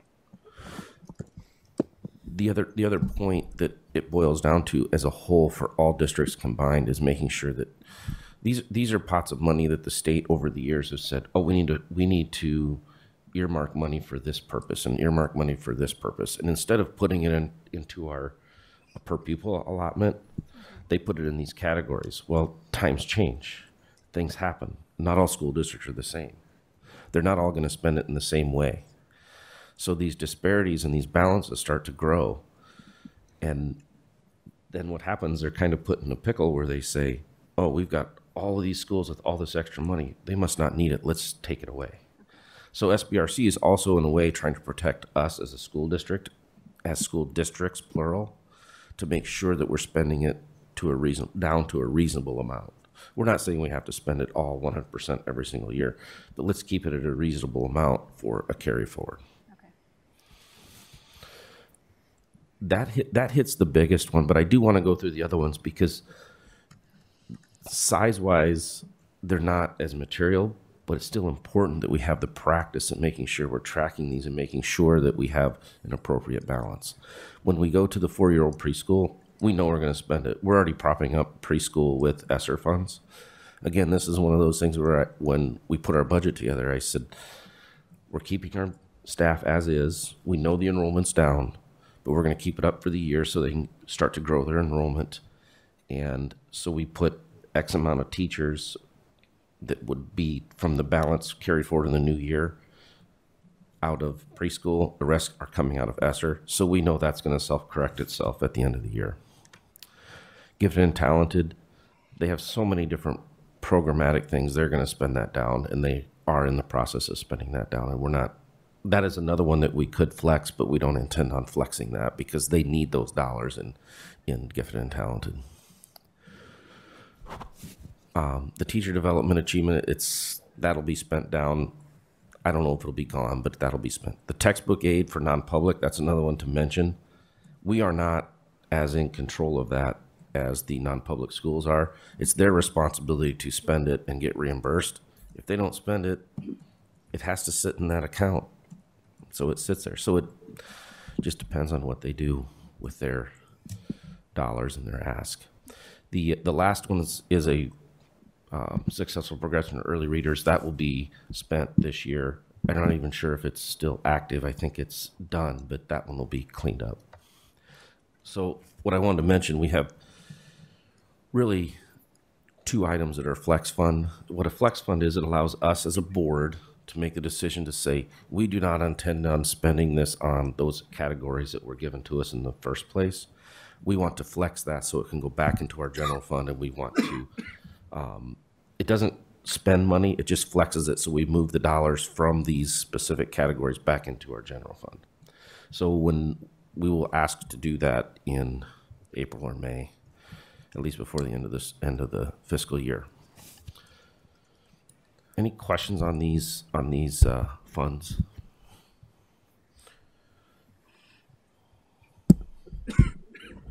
I do. First of all, which of these categories is a flex fund? It's the professional development, the homeschool assistance, and the gifted and talented. Those are the three that are on this list. Just some general comments. So SBRC is taking us to task on professional development that the DE requested we not spend. I can't wrap my head around that, because when you're told by the Department of Ed, who is in charge of our district all along, and then SBRC comes after us. Just a comment, not asking for you to respond. Teacher leadership, that is TLC money, right? Is that compensate? Okay. Spent down on non-repetitive expenditures. The majority of TLC money is extra money to people. So how is that not non-repetitive? Because if I'm whatever they're called now, I don't know what all their titles are, but if you're in this position now, a mentor, they don't even probably call them that now, but if you're a mentor now, you're a mentor next year, that's a repetitive issue. So how can it be non-repetitive? The TSS, I have a concern about that, because there was contract language that said at the end of every year that would be spent down. And I feel like we kind of robbed some teachers along the way that we did not spend that on them and give them that money, when we clearly said at the end of every year we were going to clean it down. And I guess that is my rant for tonight. The teacher leadership, there's some professional development within that teacher leadership. Those are the non-repetitive items that we're talking about. I don't remember the specifics that what they had in their budget, but they were related to the teacher leadership component that they're spending now, not the staffing. The TSS funds, we should have spent that down a lot better. That was the year that this was the year we had an early retirement in the middle of the year, so that the tail end didn't happen as well. This is the part that I'm correcting with our coding directly to TSS funds. So we'll have a much better handle on what is our balance and what does our payout need to be at the end of April. On a monthly basis. What's that? On a monthly basis. On a monthly basis, what's being spent. Because in the past, we did a batch at the end, which is not very good accounting practices. And that was discovered by peeling back the onion. That's where, in that spot there, that's where I stopped. If the board had been watching that all along, I know that the finance committee would have caught that, but we weren't presenting that in that fashion because we stated we did a batch at the end of the year. Kevin, may I go back to Karen's first point, which those points are accurate. The about don't spend those dollars, stop. The question that they're asking is, well, our budget is positive. And so we utilize the funds in those dollars to make the budget positive. And the answer isn't, okay, they're there. Well, then we should have made more here. We should have made more cuts in the general fund because these will give us spending authority. And jump in here, Kevin. So the question that they're asking is, why did you do that? And this isn't illegal. They just want to know why, for the exact reasons that Kevin said. The reason is there's very specific purposes for these funds, and you should be using them that way. Good for them. The reason why is if we would have made that cut and spent these down, that's a double whammy. Mm-hmm. So we recognize it. We got it to a range where we thought we could make course corrections over 2 years to where we're here, because that's what's best for kids. That's what's responsible. So that's going to be our response to the why. And so, yes, we were told, which did drive that up, which made it higher. And so, but the answer is, then why did you use this over here? And our answer is, because when we peel back the onion, we knew that if we were to do that and this at the same time, then it would have a huge negative impact to our students. Plus, that's not the ultimate responsibility of those funds. And so we're trying to do it the right way. If they're going to say that you need to spend that $5.8 million, that means you're going to reduce the spending in general fund, non-categorical, of $5.8 million. Where do you get that from? It's going to come from staff. You're talking dozens and dozens and dozens of staff. General fund, not special ed. None of the federal grants. None of those. You're talking your classroom teachers. You're talking the staff that are paid from general fund, non-categorical dollars. Why can't this be a both and? What would be best for the students is to be able to spend this money and not cut $5.8 million from our general fund budget. That I don't understand why we can't. They're looking at the bottom line number. They don't care. They want to see that number positive, independent of any categorical funds. And so do we. That's healthy. Well, you know, it would be super healthy. Here's my rant. If the state would give us more supplemental state aid. And that's why they ended up coming with the flex fund. And you're exactly right. And that's why when we say we might flex some of those two larger dollar amounts, here we go. But it takes the board action to do it. So I want you to know it's not something that I'm going to do. I'm going to come and ask you to do that. And schools flex fund is relatively new, but schools have started to do that. The reason they put it in is because schools are in this situation. They needed a way to get that cleaned up. It's not a perfect formula.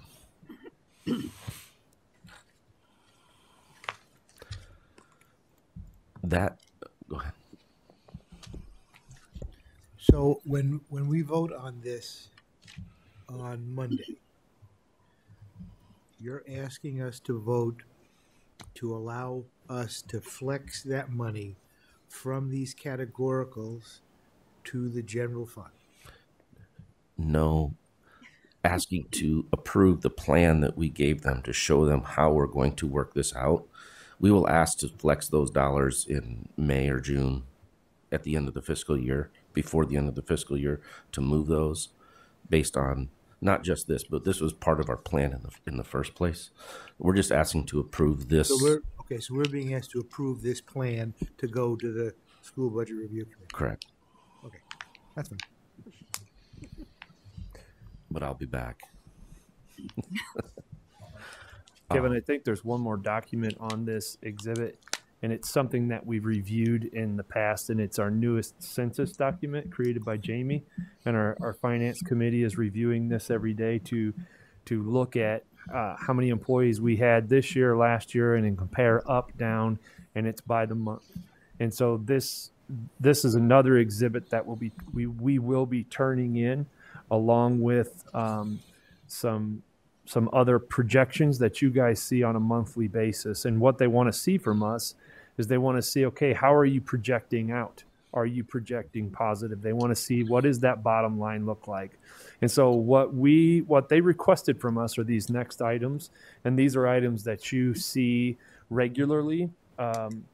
And you will see again, I think, on January 24th when we review the most recent updated version.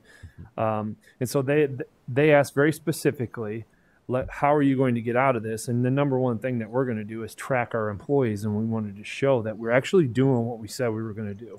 And so when we have gone up there in the past, they've asked us, well, then 80% of your budget's coming out of population and humans, employees.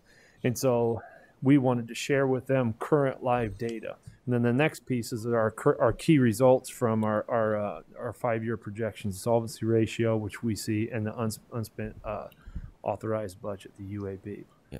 Exhibit 3 and 4 are the exact documents that you saw in the last board meeting. When I showed, they wanted a 5-year projection. That is what we talked about. But TJ's right in the sustainability. They want us to say, how are you going to sustain this? Our sustainability is making sure that, A, we understand what our staffing levels should be. We do show that we are understaffed. That will raise our balance because we don't have the staff. We're trying to fill the positions, but some of the positions we don't need to fill, but some of the positions we need to fill, and we're continually to actively try and fill those positions. But when you have 28 less teachers than what we budgeted for, that turns into dollars. That's part of our sustainability. If we need those teachers going forward, we'll fill those positions. But this is where we're at from as of the end of November. So that was the other part. And I already talked about the contextual factors about coding categorical funds directly. It's something that we hadn't been a very good practice on, but we are doing that now. It's going to give us a better dashboard as we look at our information on a monthly basis. We kind of jump back and forth on a couple of those items, but that kind of follows through what the letter says of each point that the SBRC is asking for and the exhibits that follow to back that up. Some of the other meat is when we have our finance committee that meets, we talk about these items. We haven't talked about specifically categorical funds, but we've talked about funds in general. We've been talking about staffing in general, so they need to understand that internally we have our finance committee that we meet, but we have our board finance committee and we have our regular board meeting. So they understand that everything is transparent and everything is out there. We all see it. We discuss it on a regular basis. It's important that they understand that. I have one other question. Are they asking the non-public schools why they aren't spending this money? I mean, we are just the holder of the money. So why that's call our us answer to them. That is our answer. So why call us out on this? This is not, we're just. They will glaze over that so fast. They're going to look at the big three and that's it. And I want you to know that it is our responsibility to provide timely consultation to the non-publics. And I have given them a some very good guidance to spend those dollars. And we're doing everything we can to expedite that process on our sides, because sometimes that, you know how hard that would be, you know how hard it is to buy something internally, let alone have it come from outside, inside, vet, go back out, non-denominational, all those things. So good question. It's very unique. I wasn't going to go into the projections because we talked about that in detail at a previous meeting. To coin one of Dan's phrases, is there anything that the board would need the administration to do to vote on this on January 10th? As Kevin said, these are just the items to, yep, we approve you to take this plan to the SBRZ to present. Yeah, we followed the request that she made of us via email, piece by piece by piece, in the order that she asked them for. Just for clarification, so everyone, I'm sure you all know, but Dr. Lebo does set in on the SBRC meetings, and since she is the operational oversight of the district, I'm sure that she can let them know how we're on the right track and doing everything we're supposed to, because otherwise that would be a conflict of interest for her to set in there. And Cassandra Klein's in there as well, right? Mm-hmm. We're required to work with her as well, so I'm sure everything's on the up and up, and we should be fine with all that. But again, if is there anything that any board member needs to be okay with voting on the plan to be presented to the SBRC? Director Gordon. Okay, I know that you said that we discussed this at the last meeting, but either my memory is really bad or I wasn't here. I don't know. But slide 4, I gotta find it again. Hold on. Or exhibit 4, I guess it is. Mm-hmm. The fund balance, is that the projection of what's left after it's been spent on what needs to be paid for that year, or is that's the money that we have going into that year in those funds? That is our balance after we've accrued all of our revenue and deferred and all of our expenditures. That's what is more cash in the bank, less those obligations or the revenue yet to receive. Don't confuse that with the unspent balance, because we only have authority for certain things. The fund balance would include things like, the big one would be our cash reserve levy. So it's cash that we don't have authority for. So when we have to ask for authority, that brings that down into the unspent balance. So that's the big difference between UAB and fund balance in those funds. But they wanted to see, what is your fund balance? They asked that question of us at our last time we were there. They're saying, well, what's your fund balance? Because they wanted to see that when we ask for funds, which isn't this case that we're going for on this one, they want to see that we have a fund balance in there that can carry that ask. Okay. So when we ask for $6.7 million of special ed deficit, we better have $6.7 million in our fund balance.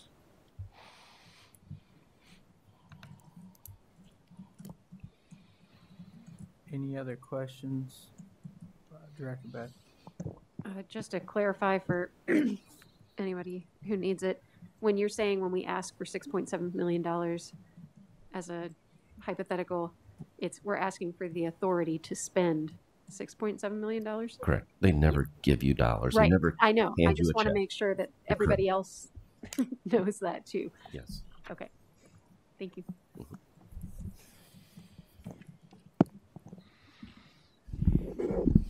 Thank you very much, Kevin.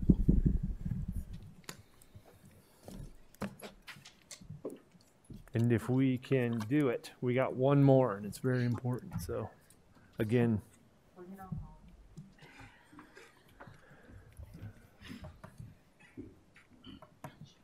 Jamie's going to be discussing a policy with us.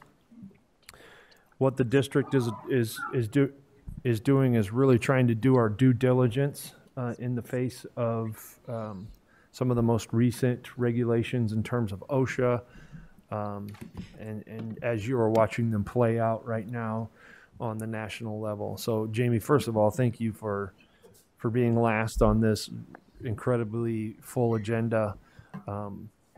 But this is a really important item, and to hold true to what we do, to read first and then vote second.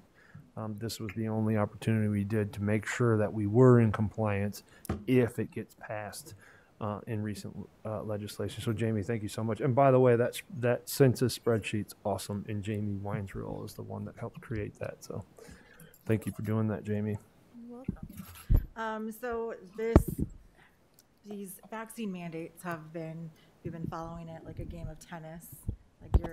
My neck hurts from going back and forth. So essentially on December 17th, the Sixth Circuit Court lifted the stay that the Fifth Circuit had put in place for the OSHA vaccine. Can I speak this way? The vaccine mandate. And so we didn't have a final board meeting in December, so that's why I'm here tonight. Basically, what OSHA is doing is putting in place, well, as employers of more than 100 employees, we are required to put in place a policy where we mandate, we adopt, implement, and enforce a written policy. And so within that policy, it mandates vaccinations. If you choose not to receive a vaccination, then you have to test every 7 days and provide your test results to the district, and that is on your own dime. And this isn't anything that the district is doing to any of our employees. This is through federal mandates. So anybody living in an OSHA state, again, with more than 100 employees, will be required to follow the same process by implementing a policy. Why we needed to come tonight to review it and to vote on it on the 10th is because with the stay being lifted, we're now going to be held accountable starting January 10th. So we have to show every good faith effort that we're doing all that we can to get this in place. So if we get this voted on the 10th, and then we'd have to set our testing procedures in place by February 19th, our protocols as far as collecting the data and what we'll be accepting. And then after that, then we can be audited at any time. And the significance is if we're not enforcing their temporary order, we can be fined up to $13,653 for each serious violation, or up to $136,532 for a willful violation. So it can get costly. So if we get this voted on the 10th, we'll be in a good place as far as getting the testing protocols and such. Will you please briefly describe what this has been through? What this has been through? The health and safety. Yes. So some of the members of the policy committee, when this was originally rolled out before the stay was put in place, there were some policy committee members that went through the policy. We had Gina, our head nurse from health and safety, be a part of this, and she's a part of a lot of organizations that have been talking about this and other concerns about the testing availability as this moves forward. And there's also, I keep rambling, but there's so much that's going on with this. It is up for oral arguments with the Supreme Court on Friday. The 6th, right? The And this was a sample policy given to us by SAI. SAI. As well as SAI and Allers.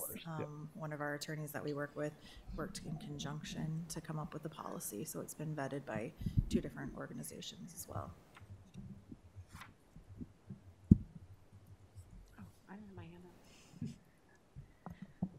I was just going to say thank you for summarizing that so well. That's changing on a daily basis. It is. It's hard to, during break, I kept watching. I think TJ and I had a conversation. I'm like, well, now it's going to the Supreme Court on Friday. So. Director Potts. So if we pass this Monday and the Supreme Court says OSHA doesn't have the constitutional authority to mandate this, are we stuck with a policy of our own that says our staff has to be vaccinated? So they're up for oral arguments on Friday. They're not sure on how long it's going to take the Supreme Court to rule on it. So they could potentially put a stay in, and then we'd have to, after we get this implemented, and we'll have to somehow back out of the policy. I'm not sure what that procedure or process is. I think it's similar to the emergency order for public health emergencies. Remember, we voted to rescind that after a certain period of time. Do you remember that, Bruce? Do we need to put a sunset clause in this?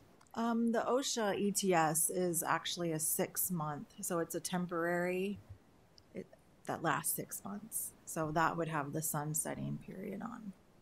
once that goes. So do we have that time frame in this amendment so that in 6 months this policy goes away? They haven't given us the specific date yet on when that is. But that's good feedback It is to good add. feedback.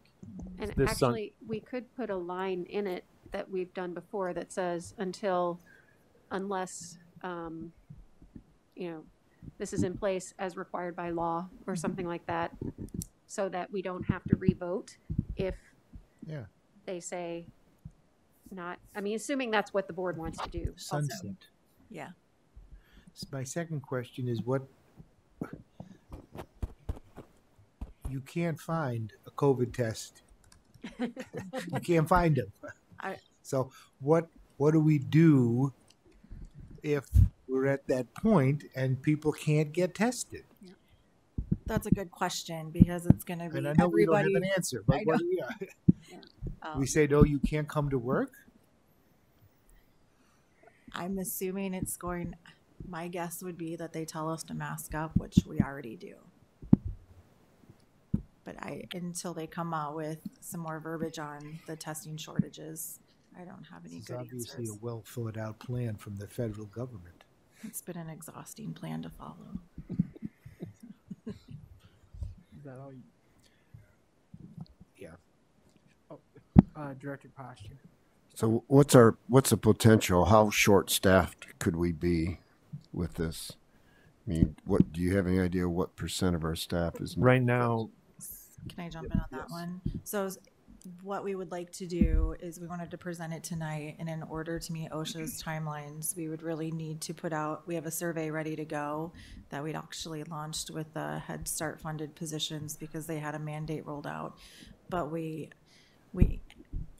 send out a survey because we have to have the employees scan in their vaccination cards because we don't have access to them. And since they're not students, Gina can't legally look them up. So we would have to start surveying our staff tomorrow. Okay, so we're already short-staffed in some areas. We're short on substitute teachers, and now Short we're on going bus to put this drivers. mandate in place. So that will put more more stress on the staff that will be working there, and they're going to have to fill in some holes. So I will not vote for this.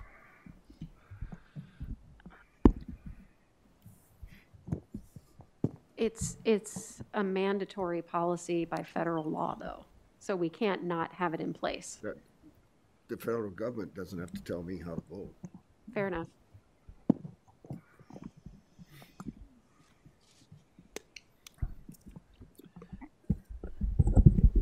Director Kleindrum. Our current mask policy would still remain in effect, correct? Until we decide not, I mean, regardless of what this is, if I'm not vaccinated, I have to wear a mask. But we are even saying vaccinated has to wear it, right? And we're keeping, okay. Yes, that's something I actually looked into to make sure that we wouldn't have any problems, that the OSHA mandate wouldn't trump our policy. But it was a good analogy is the OSHA mandate is the floor. So basically we can still put in more safety procedures. So masks for everybody we wouldn't have to revoke or withdraw our policy. Director Potts. In the policy, it talks about exemptions for medical and religious. What is the procedure or the method by which that people apply, and who decides? So there are forms that have been developed that are similar to what we utilize for students that request medical or religious exemptions. They'll have to submit a form that's notarized, and then they'll have to go through almost like an accommodation review. Like an ADA, kind of, you take the medical and the religious exemption and review it like we would do a normal ADA accommodation request. As fast as this is coming at us, we are looking at our past practices, aligning that to this policy, and we'll decide how to move forward that in the next couple of weeks. As Jamie said, as you read in the policy, our saving grace right now is that we do have a mask mandate in place. And so until February 4th, the hope is that this will be resolved.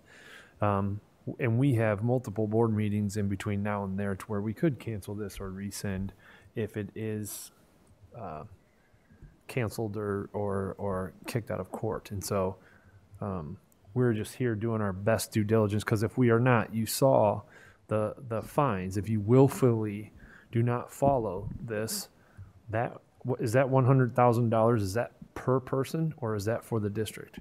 So that's per person? My understanding is that it's been per person. So the 13,653 is if it's not willful, if they just find that there's an issue, and it would be per person. And then the 136,000 is tied to the willful violation.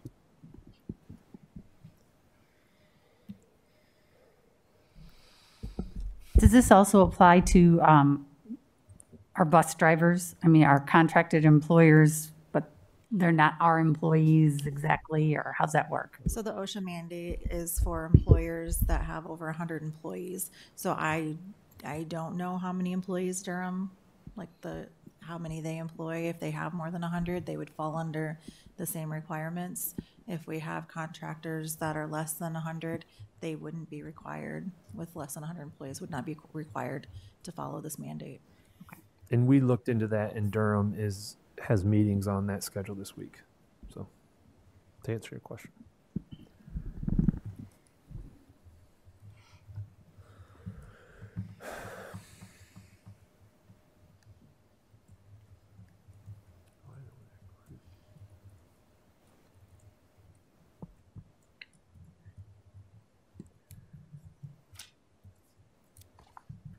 Is there any other, I know it's getting late into the night. Is there any other questions or clarifications on this? One other, okay, so I test negative. What, like if I do a at-home test or no, okay, so it's got to be You'll have to bring in, like the Scott County Health Department. you'll have to provide results. Okay. Or proctored by somebody. The proctoring was through, that's where it gets confusing. The proctoring was through the Head Start funded program, not through OSHA. So we've had 2 different federal mandates with 2 different sets of rules. The Head Start one that we had started working on just over the weekend, a federal judge put a stay on that one. So that one's on hold for now. So if I brought in my own test kit and did it in front of the head nurse, would that? Under Head Start, we would be required to proctor exams. So for that one, under that mandate, we would buy the exams and charge the employees just the cost of the exam, and then we would have to train personnel to proctor, but they can only watch, they can't do it. I think the problem with trying to supply at home results is there's no way for us to know who actually took the test unless it was done right in front of you. But that's what I'm saying. If I bought a test kit and brought it to wherever, so I paid for it myself and I did it in front of whoever it is needs to see it happen, I mean, would that count versus? I don't think so, but I need to verify that. Okay. Because that's only for the Head Start one. Yeah, because the language within OSHA was more specific on providing results, not testing at the district. So it would only be like the Scott County Health Department, Or your doctor, walk-in clinics, a Walgreens, or okay. Who doesn't? Did you have anything else?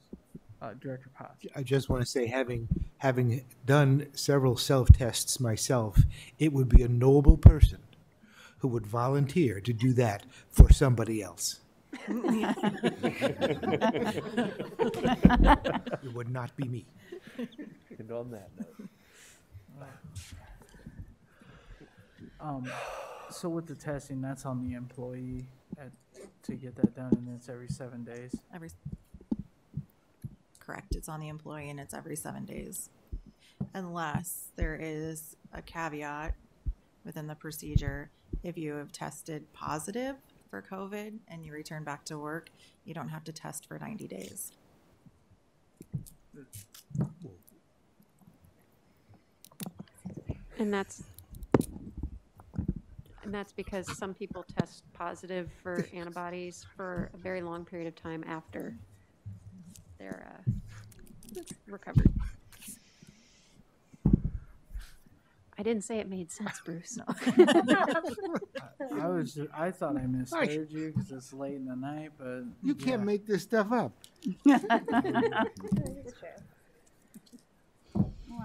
So this will be up for a vote on Monday. And when do you send your survey out? So the survey goes out. I'd ask them to scan their. Yeah, we really need to send the survey out by tomorrow morning in order to meet. So starting January 10th, OSHA can start auditing. So if we're showing our good faith effort that we've started collecting ahead of time, so we can have our numbers by the beginning of next week to start putting our testing protocols and requirements into place before February 4th. And then we'd have that information. We'd have the policy potentially approved on Monday, so we'd be good on that front part and be able to focus on getting everybody that isn't vaccinated or does not want to be vaccinated prepared with the testing protocols. So do you need the board's consensus on sending out the survey? That's just something you can do. I think that was just something I just wanted to let you know that that's what we wanted to do. And if you, not that we were trying to circumvent anything. Oh, okay. I didn't know if you needed me to direct it back. Can you talk a little bit about what system is being put in place to store this information, like vaccination card status? Like it's not just going to some random person's email. No. I guess. I mean, can you talk a little bit about No, so there's 3 of us that have access to the tool, and it's Danielle Heller, Gina Ekstrom, or there's 4, myself and Nicole Stroop, that's in HR. Okay.